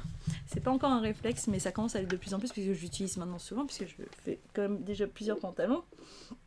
Et donc, j'ai quand même testé le point triple. En fait, il n'est pas élastique. Et puis, j'avais du mal à le gérer avec le fil mousse. Et ça faisait un petit peu des boucles en fait sur l'envers du tissu. Ça me paraissait compliqué à gérer. Je voyais que c'était pas élastique et je me disais est-ce qu'il faut de l'élasticité au niveau de l'entrejambe. Et bon, bah, j'ai quand même après regardé la pratique quotidienne. Hein, quand on porte un pantalon stretch, bah, du coup quel type de mouvement on est amené à faire. Bon, déjà, il y a le fait de s'asseoir, le fait de se lever, le fait de marcher. Et c'est vrai que généralement, quand on est dans des pièces stretch, on a tendance à avoir une amplitude de mouvement un peu plus importante que dans des pantalons en chaîne et trame ou dans des tissus qui ne sont pas extensibles. Et donc, moi j'ai porté un legging. J'ai regardé alors en fait un legging, comment il était fait au niveau de l'entrejambe, mais le problème c'est que c'est fait à la surjeteuse. Et moi c'est à la machine à coudre. Donc là, en fait, c'est comment je fais ces coutures à l'entrejambe. Et je me suis dit, bon, en fait, par rapport au mouvement que je fais et la manière en fait dont ça tire sur le tissu, la manière dont mes parties du corps en fait tirent sur le tissu, sur le pantalon, enfin mes fesses, mes cuisses, mes mouvements et tout ça, je me suis dit, oui, il faut que je garde l'élasticité au niveau de l'entrejambe. Donc du coup j'ai dit bon bah on va faire le point stretch, mais après c'est comment je renforce en fait ce point stretch. Est-ce qu'il y a besoin déjà de renforcer d'une part déjà? Est-ce que le fait que ce soit stretch, il n'y a pas besoin de tant penser que ça à la solidité, parce que le tissu stretch il permet en fait de résorber un petit peu le fait que ça tire sur les coutures? Ou est-ce qu'il faut quand même renforcer? Donc là c'est la question que je me pose. Donc là j'expérimente, j'ai juste fait un point stretch et je regarde si c'est assez solide ou pas. J'expérimente du coup et voilà. Bon, le jour où ça va craquer, bon, c'est pour ça aussi que j'ai fait une jupe, parce que du coup je le mettrai par-dessus. Et si jamais ça craque, je suis quand même couverte. Et sur du coup si ça va être assez solide. Et si jamais ça l'est pas, je pense que je vais utiliser la technique qui a été donnée par Sabine. Voilà, et merci beaucoup pour cette technique. Donc c'est le fait de refaire une piqûre à travers la première piqûre. Enfin, en fait, on fait 2 coutures sur la même ligne de couture, tout simplement. Donc je referai une autre couture stretch, enfin, au point stretch, sur la première couture stretch que j'avais faite. Voilà. Je me dis que ça me paraît être un bon compromis, parce que j'ai trouvé que la couture abattue c'était pas forcément super esthétique. J'étais pas très sûre aussi si ça pouvait le faire ou pas. Enfin bon, bref, là je savais pas trop, je trouvais pas de réponse à ces questions là. Bon, si vous les avez, je suis preneuse, mais je pense que la plupart des personnes en fait qui travaillent le stretch, en fait elles travaillent à la surjeteuse. J'ai quand même essayé de regarder des podcasts où ça en parlait, mais la plupart en fait presque toutes les personnes qui travaillent le stretch, en fait elles le font à la surjeteuse, et je crois que je dois être l'une des rares à le travailler à la machine à coudre et à pas vouloir acheter de surjeteuse pour l'instant. Donc j'ai que l'expérimentation pour savoir un petit peu et avoir mes réponses à mes questions. Donc le temps, voilà, il va falloir que j'attende, voilà, pour avoir des confirmations par rapport aux questions que je me pose, et voilà. Bref.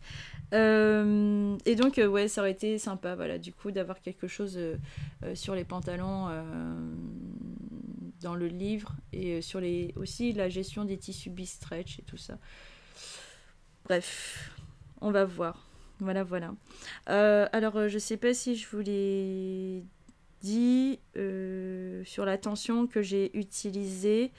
J'ai utilisé la tension 4 avec ce tissu-là et avec le fil mousse dans la canette. Et pour la vliseline, donc pour l'entoilage, j'ai utilisé la G785, donc qui est vraiment celle de référence pour les tissus mailles, les tissus extensibles et tout. Et je l'ai acheté sur Ascol de couleur chair. J'ai acheté de couleur chair parce que j'ai trouvé qu'en fait cette couleur-là pouvait du coup se fondre avec beaucoup de motifs différents, de couleurs différentes, plutôt que d'acheter un noir, un blanc. Le chair, c'est un peu comme le gris pour moi, en fait ça peut se marier avec beaucoup de couleurs différentes, et même les clairs et également les foncés, c'est pas mal quoi. Bon, bref. Voilà. Est-ce qu'il y a d'autres choses? Je pense pas. Donc j'ai le total look à ce niveau-là. Alors ensuite j'ai fait d'autres vêtements du coup qui sont pas du tout en stretch, ils sont en chaîne et trame. Et j'envisage quand même de faire d'autres projets en stretch, parce que j'ai acheté du coup des tissus différents en fait, mais qui sont stretch. Donc j'ai acheté du coton stretch, j'ai acheté de la gabardine stretch, j'ai acheté un peu, j'ai acheté quand même un tissu en jersey, mais du coup j'ai envie, voilà, du coup de me faire plein de pantalons en stretch, parce que c'est vrai que ça apporte un certain confort. Et donc du coup je vais continuer d'explorer hein, le stretch et avec différents types de tissus et pas que le jersey ou le molleton. Donc voilà. Bref, sur les pièces suivantes. Alors, sur les pièces suivantes, j'ai fait donc j'ai refait le pantalon Marilyn, voilà. Donc ça c'est la version numéro 2, voilà, du pantalon Marilyn. Donc je me suis décidée à le refaire parce que en fait du coup je voulais continuer à m'entraîner sur le fait de faire des pantalons et en fait, je me suis dit plutôt que d'aller chercher un nouveau patron, un nouveau modèle, je vais quand même déjà en fait retravailler un modèle déjà existant sur lequel j'ai déjà en fait travaillé. Comme ça, pour l'entraînement, c'est mieux. Ça permet aussi d'être un peu plus rapide. Et puis, ça m'évite comme ça à refaire une toile pour tester les ajustements que j'aurais à changer et tout ça. Et ça me permettait justement de tester aussi le fait de modifier, de faire différents ajustements que j'avais évoqués dans ma seconde vidéo de podcast. Donc, j'ai fait du coup les modifications. Alors, voilà, je vais vous parler par étapes. Donc, il est fait donc, dans un velours Milleray. Donc, c'est pour le coup un tissu pas stretch du tout. Ultra rigide, qui se prête pas à beaucoup de manipulation. Qui est assez épais. Bon, normalement, ça c'est plus une pièce automne, hein, on est bien d'accord. Et c'est vrai que. Mais à ce moment-là, il faisait très très moche quand je l'ai fait. Et puis, voilà, pour moi, c'était plus une toile qu'autre chose. Et je savais pas trop quoi faire de ce tissu que j'avais reçu dans un lot surprise. Et puis, alors, c'est horrible parce qu'il laisse des traces comme ça, là, noires quand je le touche, alors que je l'ai déjà lavé 2 fois. Et je sais pas si c'est dû au tissu, j'arrive pas à comprendre d'où ça vient ça, c'est très désagréable. C'est des microfibres et et du coup en fait et puis du coup je sais pas sa composition. Donc je vais brûler un morceau pour voir si c'est du polyester ou pas aussi. Parce qu'il y a ce test là aussi pour savoir en fait la composition des tissus quand c'est pas indiqué. C'est de brûler en fait le tissu et de voir comment il réagit quand il est brûlé. Donc bref. Donc j'ai fait donc les modifications sur le patron que je vous avais dit et je vais vous les montrer parce que du coup je me suis retrouvée à faire 2 modifications et puis si ça peut aider des personnes qui se posent des questions sur les modifications, sur des ajustements en fait qui sont pas trop compliqués, qui sont assez simples comme les miennes où c'est juste la ligne de hanche qu'il faut revoir. Donc je vais quand même vous sortir ça.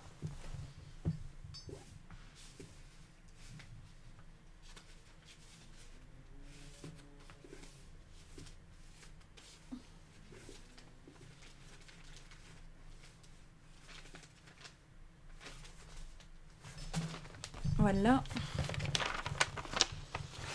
Et, hop,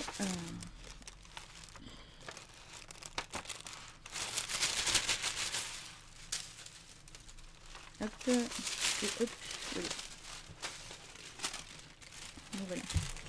Donc en fait, bon, là c'est du coup le patron modifié. J'ai fait les ajustements. Mais donc par exemple, là sur la planche à patron, il n'y a pas indiqué la ligne de hanche.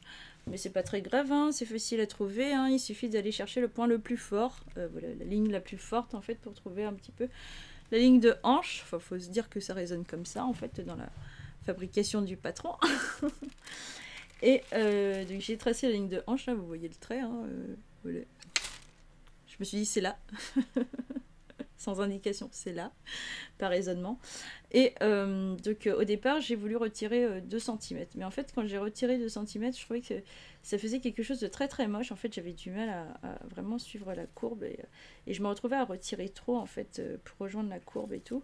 Je trouvais que c'était pas très esthétique et j'allais peut-être perdre un petit peu l'esprit du pantalon parce que c'est quand même un pantalon un peu style carotte, hein, je crois. Même si elle le dit pas. Mais parce que c'est un peu carotte, quoi. Donc, il fallait pas non plus que je perde trop l'esprit du pantalon, il fallait que je garde quand même une certaine harmonie, un certain équilibre par rapport à l'esprit initial. Donc du coup j'ai retiré qu'1 cm en fait ici. Et après ben, je me suis dit bon il faut quand même que je retire un autre centimètre ailleurs parce que c'est quand même 2 cm facile qu'il faut que je retire sur ce modèle. Pour que ça aille bien au niveau de mes hanches, que ça vaille pas trop. Et puis en plus comme je le travaille sur un tissu où là ben, en fait on voit tout, c'est-à-dire que c'est pas un tissu flou. Donc du coup quand c'est ajusté ou pas ça se voit tout de suite. Donc là du coup le centimètre j'ai décidé bah, du coup de le retirer de l'autre côté, donc au niveau de la couture milieu, voilà, devant et dos, donc pour avoir aussi donc cet ajustement. Seulement le problème, donc autant pour rejoindre en fait sur le bas la fourche du bas, pas de problème, hein, j'ai pu retrouver donc la ligne d'origine sans aucun souci.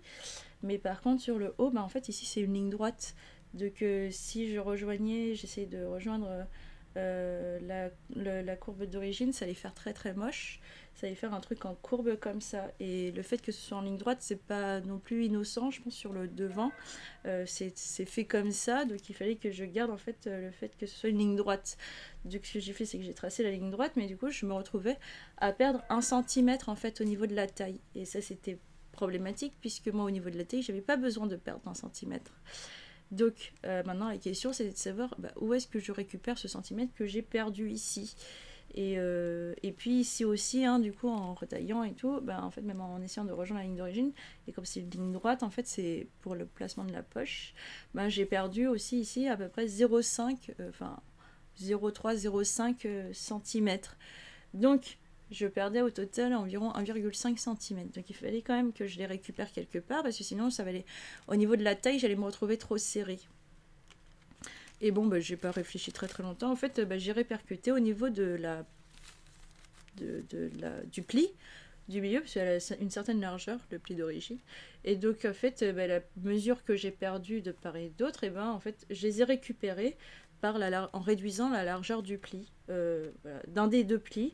Je pouvais le répercuter sur les deux plis pour garder quand même un équilibre, mais j'ai décidé de le faire que sur un seul pli, je voulais pas trop me prendre la tête. Et donc j'ai divisé par deux en fait la mesure que j'avais perdue ici, et puis j'ai répercuté et j'ai réduit donc de chaque côté du pli.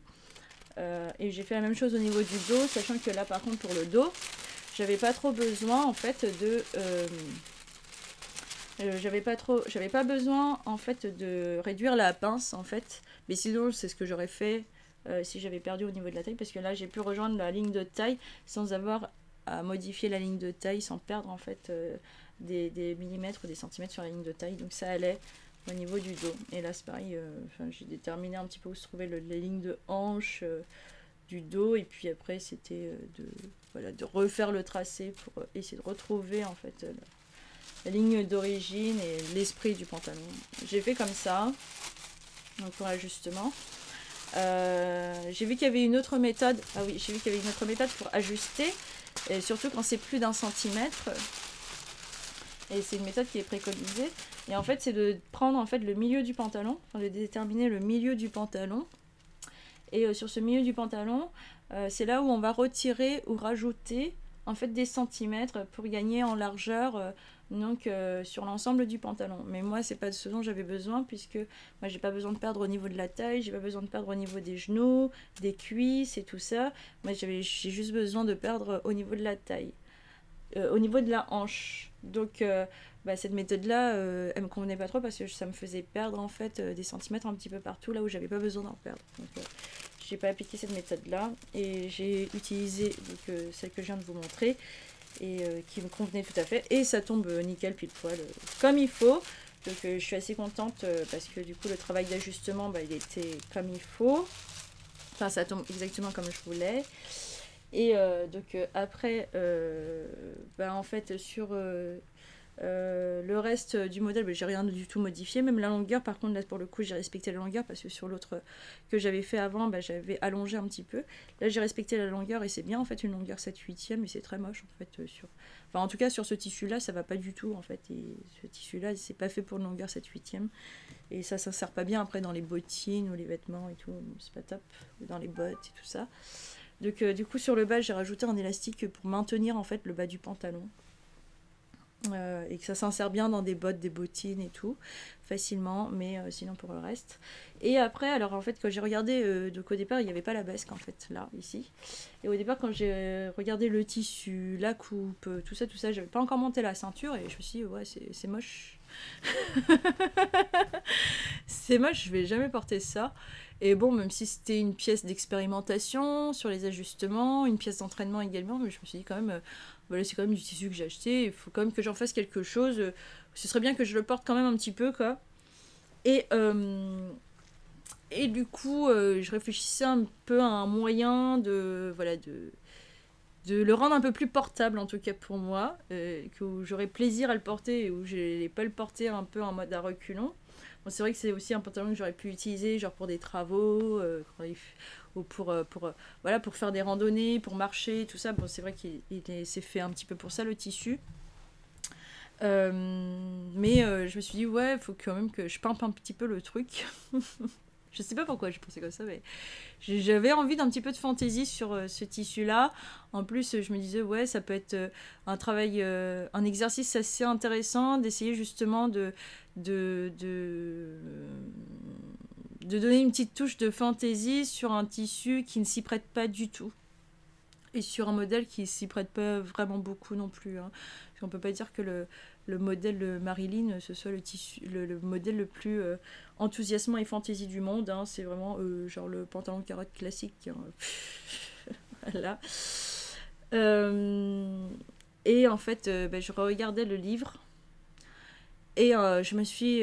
forcément, je regarde les indications du pantalon. Et là, que je vous le remontre pour la 3e fois.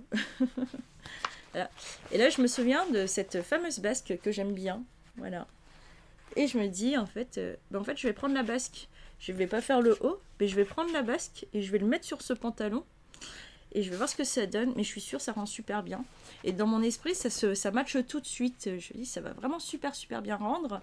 Et en plus de ça, ça va être sur un tissu sur lequel on ne l'attend pas.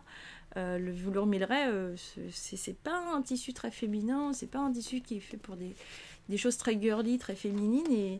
Et je voulais voir ce que ça pouvait rendre et si ça allait marcher. Et donc, du coup, j'ai recopié la basque.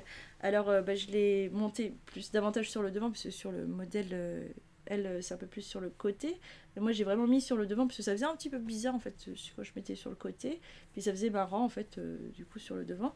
Et puis, j'ai pas mis, en fait, j'ai découpé sur l'arrière, parce que sinon, j'allais plus pouvoir rentrer dans le pantalon. Parce que la fermeture éclair, elle est à l'arrière. Hein. L'ouverture du pantalon, elle se trouve à l'arrière.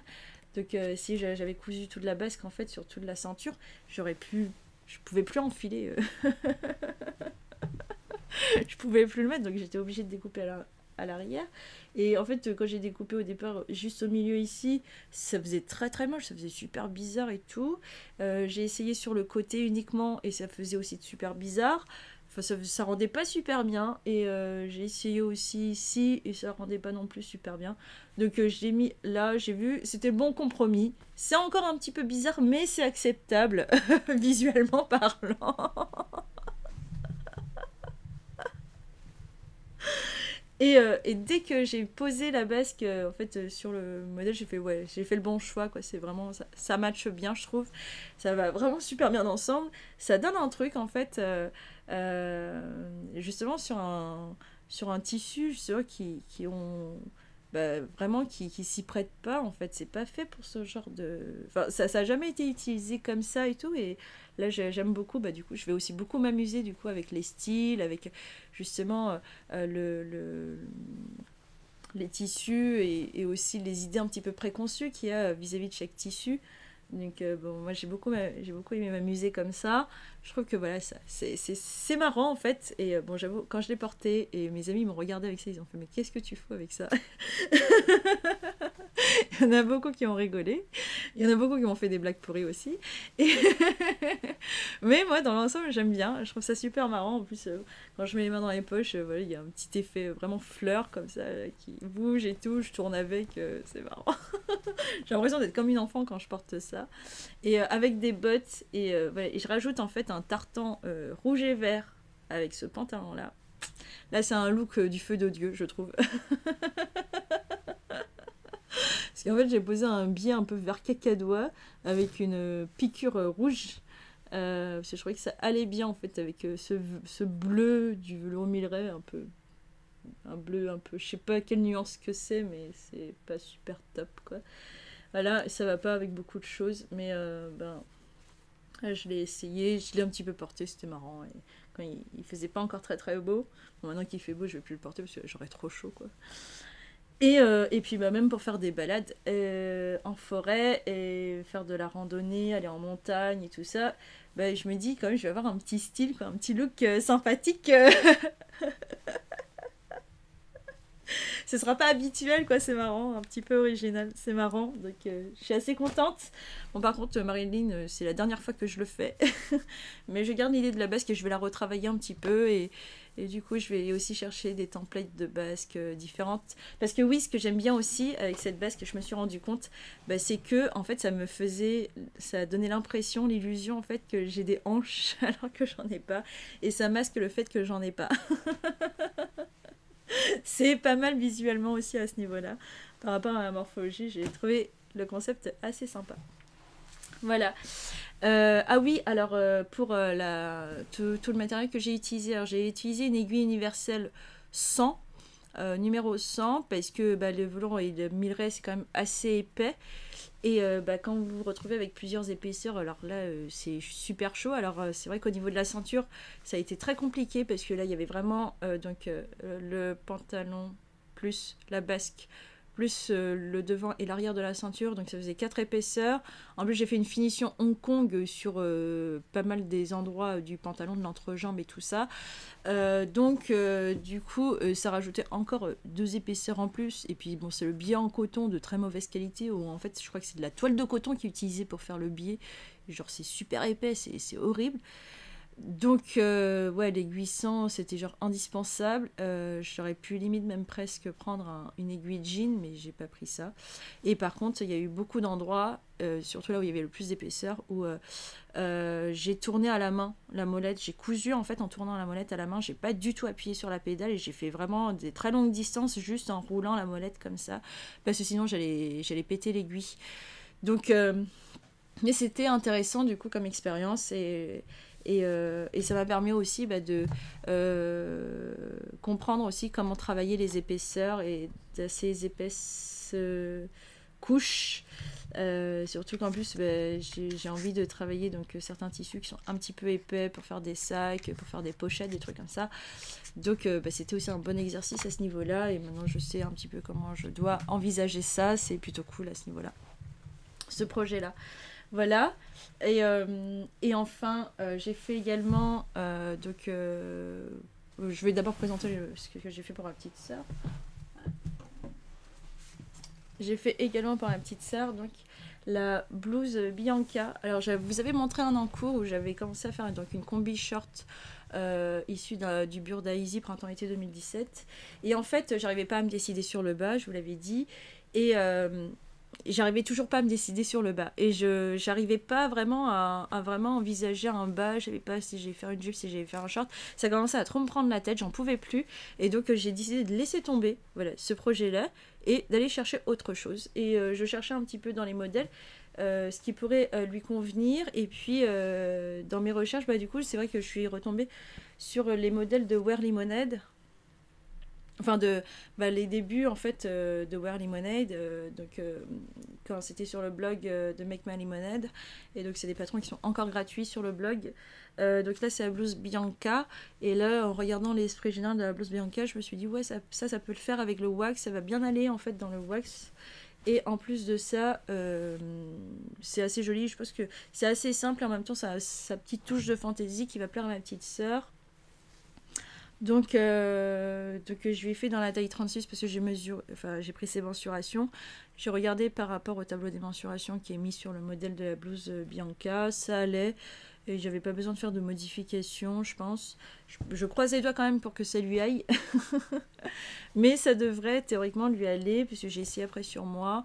Bon, moi ça baille un petit peu de partout, mais justement là où ça baille, j'ai regardé un petit peu de combien ça baillait. Normalement elle devrait remplir, voilà. Et donc, pour utiliser aussi, du coup, il me restait du velours Milleray. Et donc, j'ai utilisé, donc, il me restait du velours Milleray pour faire la poche en cœur. Et pour faire, en fait, le dessous de colle aussi. Au départ, j'avais aussi prévu de faire le pied de colle dans le velours Milleray. Voilà. Et mais en fait, après, genre, toutes les épaisseurs et tout. Parce que le wax, c'est aussi un tissu un petit peu épais. C'est un coton un peu épais, quand même. Et puis, même pour le col, en fait, j'ai pas mal galéré, en fait, pour faire ce col. Parce que, bon, même s'il y a une vidéo pas à pas, en fait, à un moment dans la vidéo pas à pas, sur le col, vous savez pas, en fait, c'est quoi le devant, c'est quoi l'arrière, c'est quoi l'endroit, c'est quoi l'envers, parce qu'elle utilise un tissu, en fait, où on discerne pas trop l'endroit de l'envers et tout ça, le haut, le bas et tout, donc j'ai eu un petit peu du mal à ce niveau-là. Donc j'ai bien pris mon temps et j'ai fait fonctionner aussi ma logique pour les différents emplacements des pièces, et puis bon, ça marche, voilà, c'est bon. Mais sinon, dans l'ensemble, moi, sa vidéo pas à pas, elle est quand même relativement bien, mais bon, j'ai vu aussi que sur ce modèle, il devait peut-être y avoir quelques approximations. En même temps, c'est normal, c'était ses premiers modèles qu'elle sortait, et sur un modèle gratuit, donc je vais rien dire aussi à ce niveau-là. Mais sinon, dans l'ensemble, il est plutôt bien. Alors par contre, la gestion de l'embu, il y a énormément d'embus, en fait, sur sa manche. Et moi, j'ai eu genre trop du mal à gérer l'embu. Et pour le gérer, en fait, j'ai fait des pinces. Enfin, j'ai fait des plis. Voilà. Genre l'excès de tissu, je les ai mis dans un pli comme ça au niveau de l'épaule. Et je me suis pas trop embêtée parce que j'arrivais pas avec les épingles à gérer l'embu. Il y a eu aussi cette blouse-là que j'ai faite où il y a aussi un petit peu d'embu. J'ai eu du mal à la gérer aussi. C'était genre super chiant. Enfin bon, moi, la gestion de l'embu, c'est pas encore trop ça. Et donc, pour ceux qui connaissent pas l'embu, en fait, c'est du tissu supplémentaire qui est prévu dans le modèle et qu'il faut un petit peu résorber par un jeu d'épingles. Et ça permet, en fait, cet excès de tissu, ou en fait en fronçant. Donc, ça permet de donner, en fait, un cachet au niveau de la manche. Ça donne un aspect esthétique assez spécifique. Une certaine aisance aussi, apparemment. Bon, bref. C'est des trucs de design, je m'y connais pas. Voilà. Et alors au niveau de l'épaule, j'ai fait une couture abattue, comme pour mon chemisier Bruna, sauf que là j'ai fait une vraie couture abattue. Du coup j'ai cousu donc envers sur envers, j'avais mon surplus sur l'endroit, et après j'ai coupé l'un des surplus, j'ai rabattu l'autre surplus et j'ai fait les coutures. Voilà. Et ça donne ça. Voilà, au niveau de l'épaule. Voilà. Donc à part le col où j'ai un petit peu galéré pour le montage, mais finalement ça s'est fait. Voilà. Ça c'est fait tranquillement. Pour tout le reste, nickel quoi. Pas de difficulté majeure, et puis c'est surtout le wax, c'est tellement cool à travailler, c'est tellement simple, fluide. C'est vraiment agréable et très plaisant à travailler. Donc, du coup, j'en ai racheté. Comme ça, pour les moments où je commence à être un petit peu saoulée de travailler sur des tissus un peu délicats, difficiles, prise de tête, tout ça, et je ferai des trucs en wax pour ma petite sœur, pour me détendre, voilà. Pour pas être dégoûtée de la couture. Voilà. Et la dernière chose que j'ai faite, c'est cette tunique, voilà, à volant. Hop. Voilà. Dans une popeline de coton Bordeaux que j'ai acheté à la Belle Lutetia aussi. Et le modèle, il vient du dernier magazine Mode et Travaux. Donc c'est le dernier hors série. Voilà, c'est celui-là. Une garde-robe pour le printemps. Et comme je vous l'ai dit, maintenant il faut que je me fasse des choses pour le printemps-été. Donc du coup, c'est aussi pour ça que j'ai acheté. Parce que je me suis dit ça va me donner des modèles, enfin plusieurs modèles assez faciles, donc pour le printemps. Je vais pas trop me prendre la tête à faire de la recherche, mais bon, je vais quand même en faire. Et j'ai pris ça. Alors par contre, les planches elles commencent à partir du 36, et moi je suis plutôt 34 voire 32 je pense sur certaines pièces. De façon classique en fait, et puis même j'ai regardé le tableau des mensurations et c'était clairement 36, c'était clairement trop grand pour moi. Voilà. Par contre c'est fait pour des femmes avec une stature d'1m65, du coup moi je fais 1m63, donc du coup j'avais pas à gérer la hauteur des pièces. Voilà, ça c'était plutôt cool. Il y a pas mal de modèles sympas que je vais faire. Voilà. Il y a cette ce truc là. Il y a une robe chemisière qui est mise en mode experte là. Ça me tente trop. Donc cette robe chemisier là. Hop là. Elle est super sympa. Et j'ai très envie de la faire. En plus elle est en gabardine de coton et j'en ai. Donc c'est plutôt cool. Et donc la tunique à volant. C'est celle-là. Voilà. Celle-là.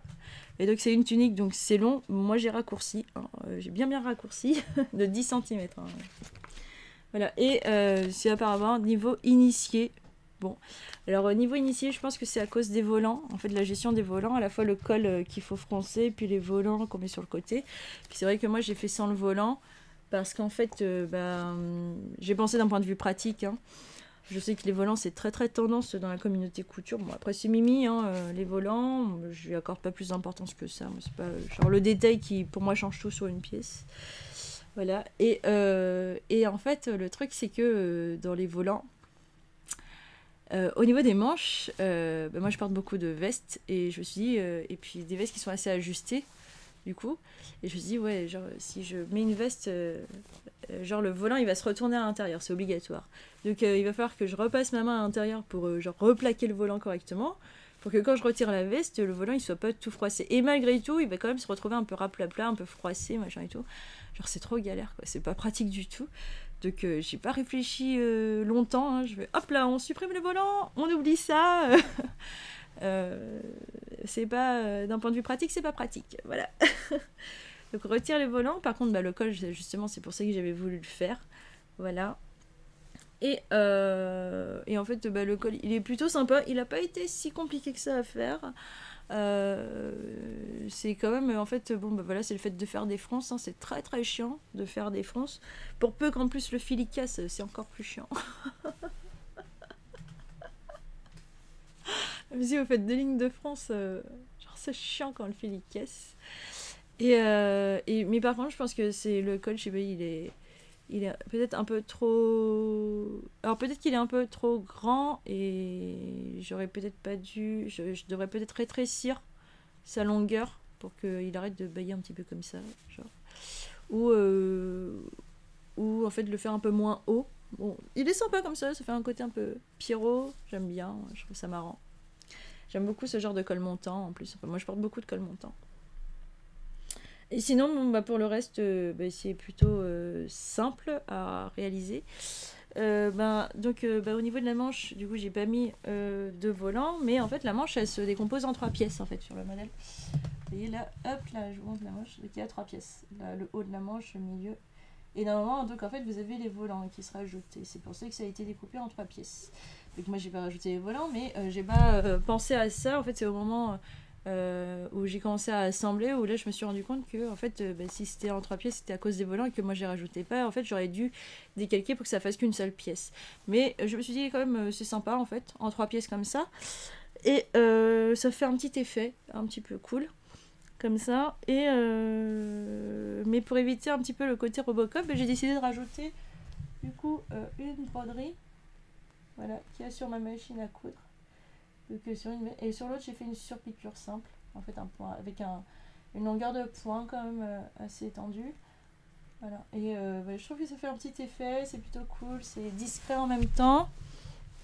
Et pour vous montrer, donc j'ai utilisé aussi celui-là. Hop là, c'est le numéro 39 là, ici, que j'ai utilisé. Et j'ai utilisé un autre point de broderie pour l'arrière du dos. Je crois que c'est... que je retrouve. Ah oui, je crois que c'est celui-là. Voilà. Le 18 en fait pour la couture milieu dos. Voilà. Pour que je l'ai fait du coup sur l'arrière. Voilà. Donc là en fait vous avez une couture milieu dos et sur le long j'ai fait donc une broderie le long de la couture aussi. Et ça me permettait de maintenir aussi les ourlets à l'intérieur plutôt que de faire un surfilage. Et de faire je trouvais que c'était pas mal et ouais. Et sinon il y a quoi d'autre comme difficulté? Ah oui, la pose du billet à l'intérieur du col, faut être précis, faut être méthodique, faut être lent, patient.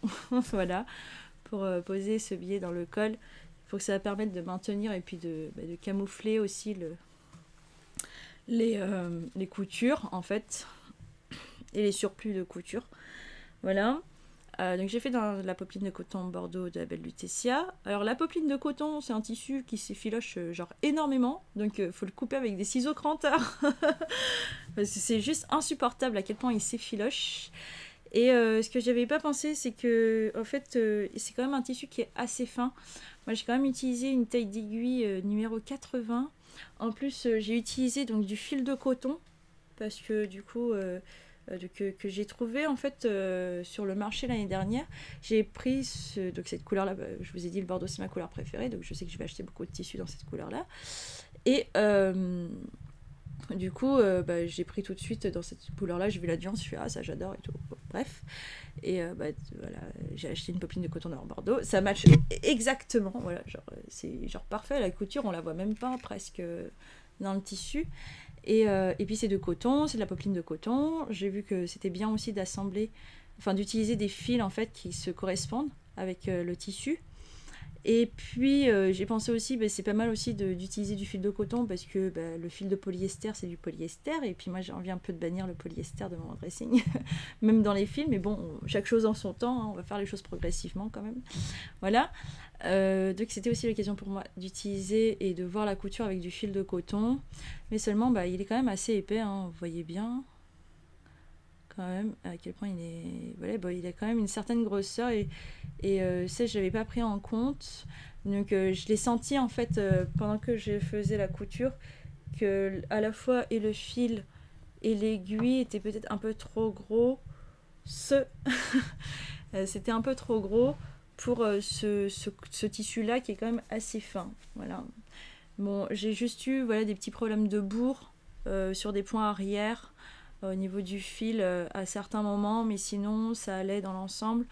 J'ai pas senti que le tissu il allait être ruiné, que j'allais l'abîmer, mais du coup pour les prochains vêtements que je vais faire en popeline de coton, parce que c'est vraiment un tissu que je vais beaucoup avoir.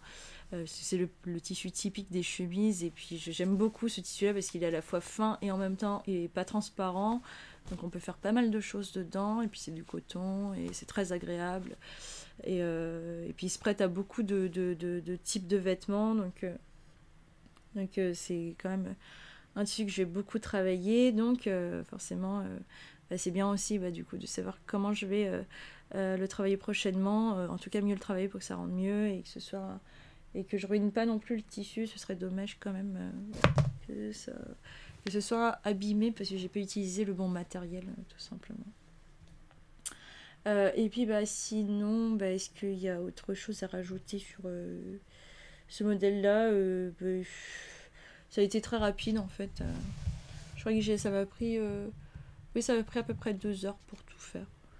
2 heures, 2 heures et demie pour faire toute la tunique, donc ça allait quoi. Et ah oui, comment j'ai fait la taille 34, puisque c'est à partir de la taille 36. En fait, il y a 2 méthodes en fait pour créer une taille qui n'existe pas sur un modèle de patron. Je vais vous montrer ça, je vais faire un tableau de fortune et je vais vous montrer en fait les 2 techniques que j'ai découvertes pour faire ça. Donc il y a l'une des techniques, c'est en utilisant le principe de l'homothétie, parce qu'en fait les patrons sont faits sur ce principe-là, sur le principe de l'homothétie. Donc avec des rapports de proportionnalité, en fait vous avez un point, donc c'est un peu le point central. Il se trouve pas véritablement au centre, mais c'est un peu le point central, et duquel va en fait du coup converger ou diverger tous les différents points d'un modèle. Et donc après vous avez un rapport de proportionnalité quand on passe d'une taille à une autre. Voilà, c'est le même rapport de proportionnalité qui s'inscrit. Par contre il y a des caps de taille, donc par exemple 34, 32, 30. Donc ça je m'en suis rendu compte sur les planches de la maison Victor. Donc où là en fait le rapport de proportionnalité va être un peu plus bas que entre les tailles 36 et 46 je crois, ou 48. Et ensuite vous avez un autre cap de taille où le rapport de proportionnalité là va être un peu plus important, donc c'est à partir de la taille 46 je crois, pour 46, 48, 48, 50, 50, 52 et plus. Voilà, donc bon, c'est des mathématiques, voilà, et c'est ce que j'ai compris, mais je vais vous montrer ça de façon visuelle, ce sera plus facile. Voilà. Donc bah là, du coup, c'est la tunique de la planche à patron. Et puis ça vous permet de voir un petit peu la planche à patron du magazine. Hein, si vous hésitez, enfin, si vous savez pas si vous l'achetez ou pas, ça vous permet de voir un petit peu ce que ça donne. Donc, du coup, moi, il faut que je crée une taille qui n'existe pas. Voilà. Donc, une taille 34, voire même 32, peut-être sur certains aspects. Mais là, pour le haut, en fait, c'est plus une taille 34 que je dois créer. Donc, en fait, il y a deux façons, justement, de créer une taille qui n'existe pas, soit en réduisant, que vous vouliez, en fait... que ce soit une taille plus petite ou que vous vouliez faire une taille plus grande. Et c'est super simple en fait. Il y a soit le principe de l'homothétie. Voilà, vous appliquez le principe de l'homothétie ou vous appliquez le principe de translation. Réduction. Translation, réduction. Alors, le principe de l'homothétie est super simple. En fait, vous voyez, en fait, genre, les différents points en fait de gradation d'un patron, en fait, ils se rejoignent tous. Ils sont sur la même ligne. Tout simplement. Ils sont sur la même ligne. Et ce, pour tous les points. Là, ici aussi, c'est sur la même ligne. Là, en fait, ici, c'est sur la même ligne. Voilà. Ils sont tous, en fait, sur la même ligne, les points. En fait. Donc, vous allez chercher ces points-là. Ah, attendez, je vais mettre... voilà. Oups. Voilà. Donc en fait, vous raccordez tous ces points, vous tracez en fait une petite ligne. Voilà. Vous tracez une ligne en fait qui passe par tous ces points. Et puis ensuite, il faut mesurer en fait sur les points les plus proches par rapport à la taille que vous voulez faire. Donc vous mesurez l'écart en fait sur les 2-3 prochains points. Donc là, la différence entre 36-38, 38-40 et 40-42. Donc vous mesurez l'écart qu'il y a là et en fait vous allez mettre le même écart en fait pour la taille que vous voulez créer. Et sachant qu'il faut penser qu'il y a des caps de taille où en fait l'écart va être plus important. Par exemple, je crois que le cap de taille il est à partir du 46 et à partir du 46 en fait l'écart entre les tailles va être plus important qu'entre le 36 et le 46. De toute façon, vous le voyez là. Là, en fait, c'est du 36 au 46. Vous avez à peu près le même écart sur tous les points. Et quand on arrive au 46 pour aller au 48, l'écart il est plus important. Et je pense que c'est pareil pour le 48-50, 50-52. Voilà. Mais donc, du coup, si vous voulez tailler plus grand, par exemple, vous voulez aller sur une taille 50-52, là, vous prenez l'écart entre le 46 et le 48 et vous allez le reporter. Voilà, et vous allez le rajouter en plus sur la taille que vous voulez en fait. Et donc vous faites ça sur tous les différents points. Voilà. Et ensuite après, vous n'avez plus qu'à raccorder les différents points. Voilà. Que vous venez de créer. Tout simplement. Donc c'est comme ça qu'on crée une taille qui n'existe pas. Ou alors sinon vous avez aussi une autre méthode. Alors ça c'est la méthode pour les grosses feignantes. Et ça, je l'ai trouvé en fait sur la vidéo de la chaîne d'Isabelle Roy qui explique ça. Et genre, j'ai trouvé cette technique trop géniale les jours où j'ai pas trop envie de me prendre la tête. Mais je pense que c'est une technique quand même qui est pas utilisée pour tous les modèles et qui est utilisée avec parcimonie quand même. Et donc, c'est la méthode de la translation. Réduction. Voilà. Donc, c'est assez simple. Cette technique-là, de toute façon, je mets aussi la vidéo vers cette vidéo. Je mets le lien vers la vidéo, bien entendu. Donc, je vais aller chercher du coup, que vous voyez. Voilà. Puis ça va se voir. Donc du coup, ça c'est le dos. Ah bah c'est parfait. Voilà, ça c'est le dos. Ah. Donc, par exemple, vous pouvez voir moi sur mon tracé. Donc en orange, c'est ce que j'ai recopié. C'était la taille 36 en fait. Voilà, si vous allez voir. Et ensuite, après, vous allez mettre en fait votre tracé. Voilà. Donc là, c'est le tracé qui correspond à la taille 36. Et ensuite, en fait, à chaque point, pareil, hein, vraiment à chaque point, donc le point d'encolure, le point d'émanchure, là, de chaque émanchure. Et ensuite, après, de la taille et tout ça. Donc à chaque point, en fait, vous allez juste remonter et mettre votre ligne sur la taille d'au-dessus. Ou si par exemple, moi je voulais faire une taille 34, donc en fait je vais aller monter mon trait sur la taille 38. J'ai fait en sorte que mon trait que j'ai recopié de la taille 36, en fait il aille sur la ligne 38 par quelques. Je sais pas si je suis très claire. Isabelle Roy l'explique très très bien. Donc si vous n'avez pas compris pour moi. Et ensuite après, donc vous positionnez donc la ligne que vous avez recopiée sur la ligne donc au-dessus de la taille que vous voulez faire. Et donc moi je l'ai mis sur la ligne 38. Et ensuite après, en dessous, je re-recopie en fait en dessous du trait que j'avais fait initialement. Donc je recopie la ligne du 36 en fait en dessous. Ensuite après quand je vais sur l'épaule, et bien après je me remets en fait sur la jonction d'épaule et là de la ligne 38 et après je recopie encore le tracé en fait de la ligne 36.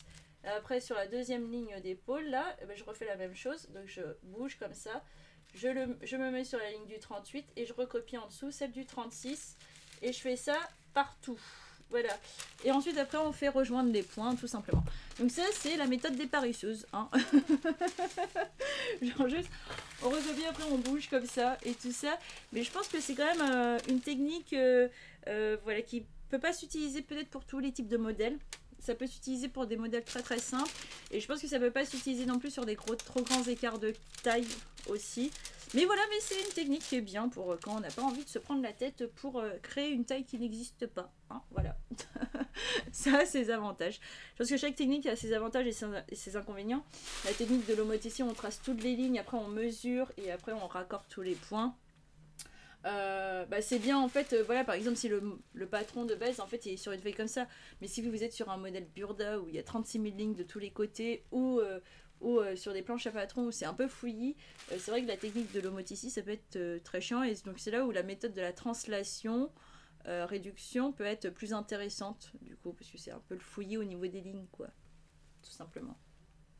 Donc je pense qu'on va utiliser l'une ou l'autre technique aussi en fonction de la planche à patron, en fonction de s'il y a beaucoup de traits ou pas beaucoup de traits qui se superposent les uns sur les autres. Donc pour celui-là, j'ai fait ma paresseuse et bien entendu, j'ai utilisé la technique de la translation réduction.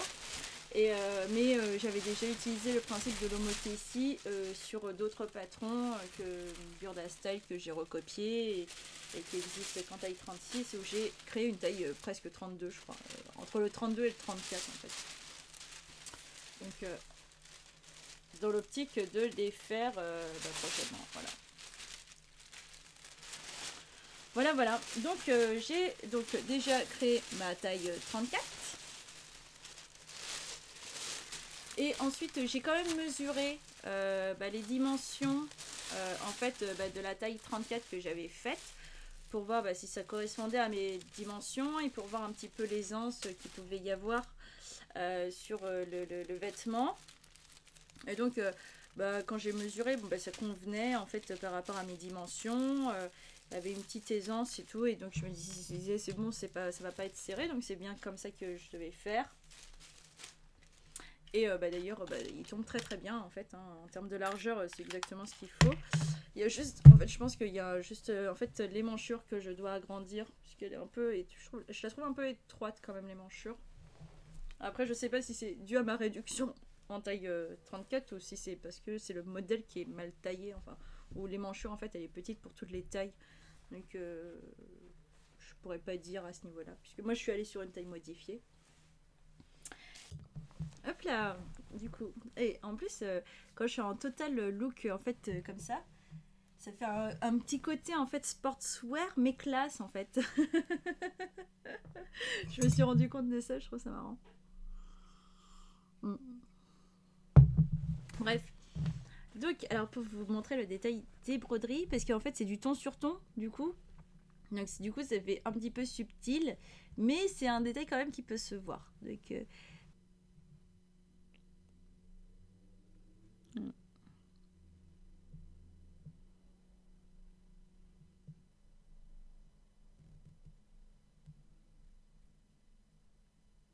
qui se trouve sur toute la ligne de couture d'eau.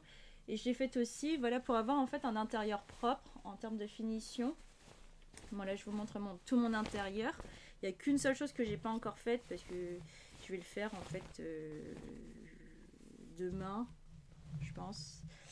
Donc sur le dos en fait, pour la finition, ça me fait une finition comme ça en intérieur. Donc que je trouve pas mal du coup.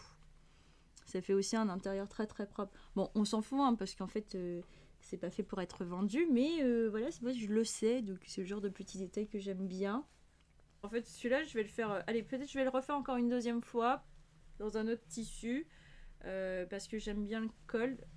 Voilà, il est un petit peu original et tout, mais du coup, il va falloir que je rectifie les manchures parce que je me trouve un petit peu serré quand même quand je fais ça.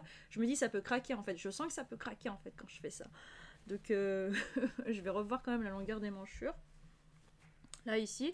Mais sinon, en fait, sur le reste, largeur poitrine, largeur taille, largeur longueur, tout. Bon, c'est nickel. Et puis, c'est surtout qu'en fait, moi, j'ai acheté quand même ce patron-là. Comme vous pouvez le voir, le modèle, il est quand même très ressemblant. Et sauf que moi, je le préfère comme ça, en fait, avec le pied de colle, avec les fronces là sur le devant. Et puis, en plus, il a donc, des manches chemises. Voilà, et c'est pour ça que d'ailleurs que je l'ai acheté. Voilà, celui-là. Il m'a coûté 10 € et quelques sur le site de Rascol, je l'ai trouvé. Et puis il est marqué easy, facile et tout, avec des variantes.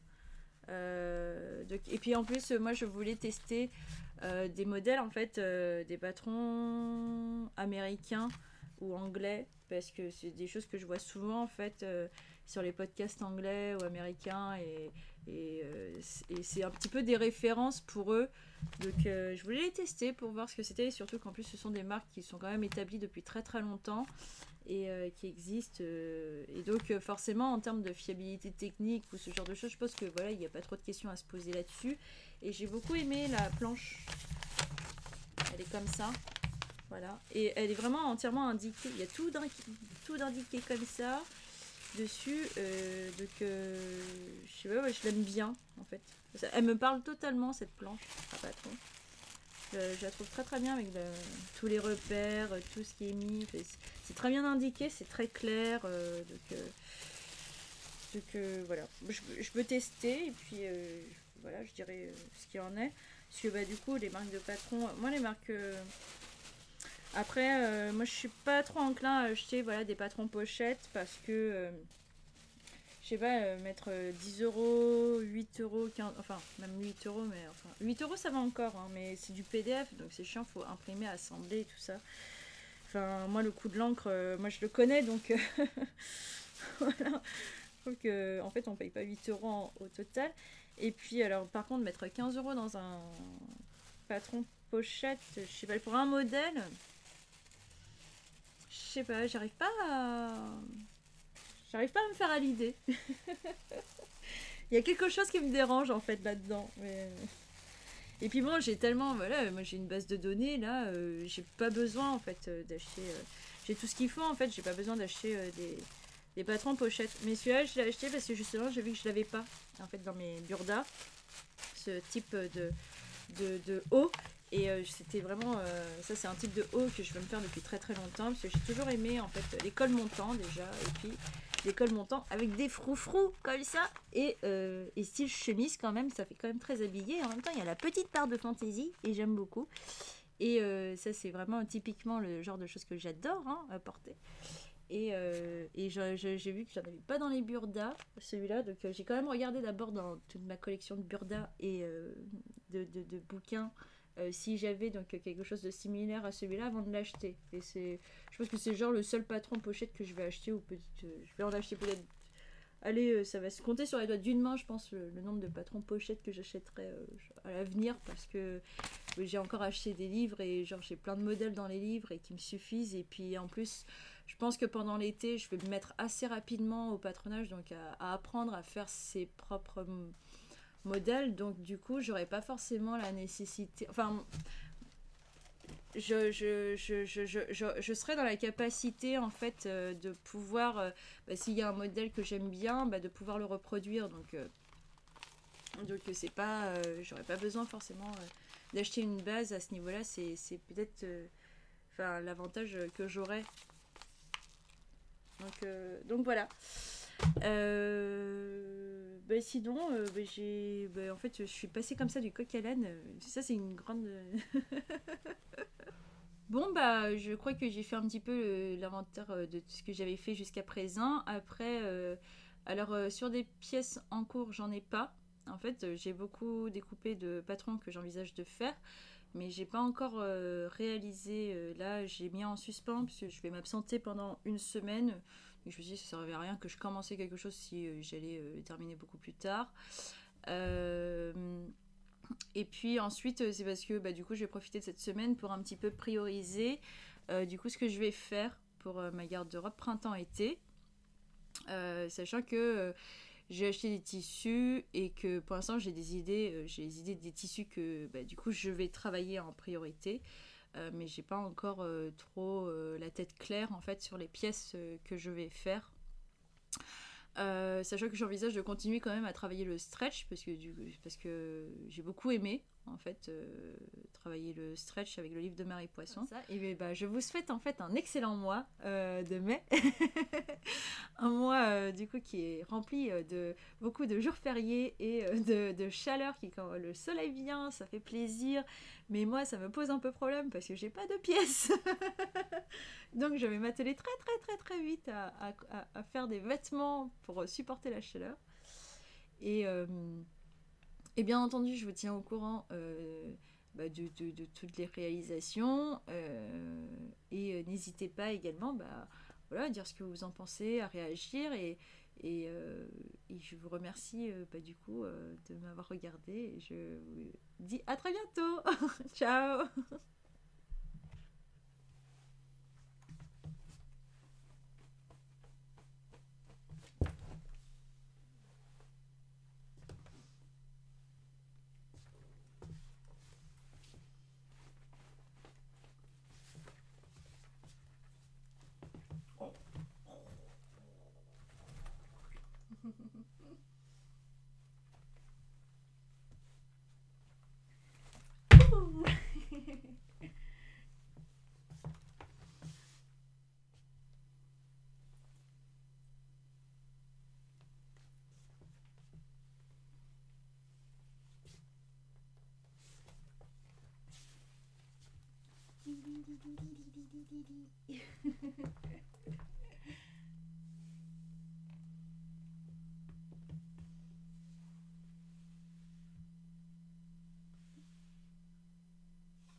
Et voilà.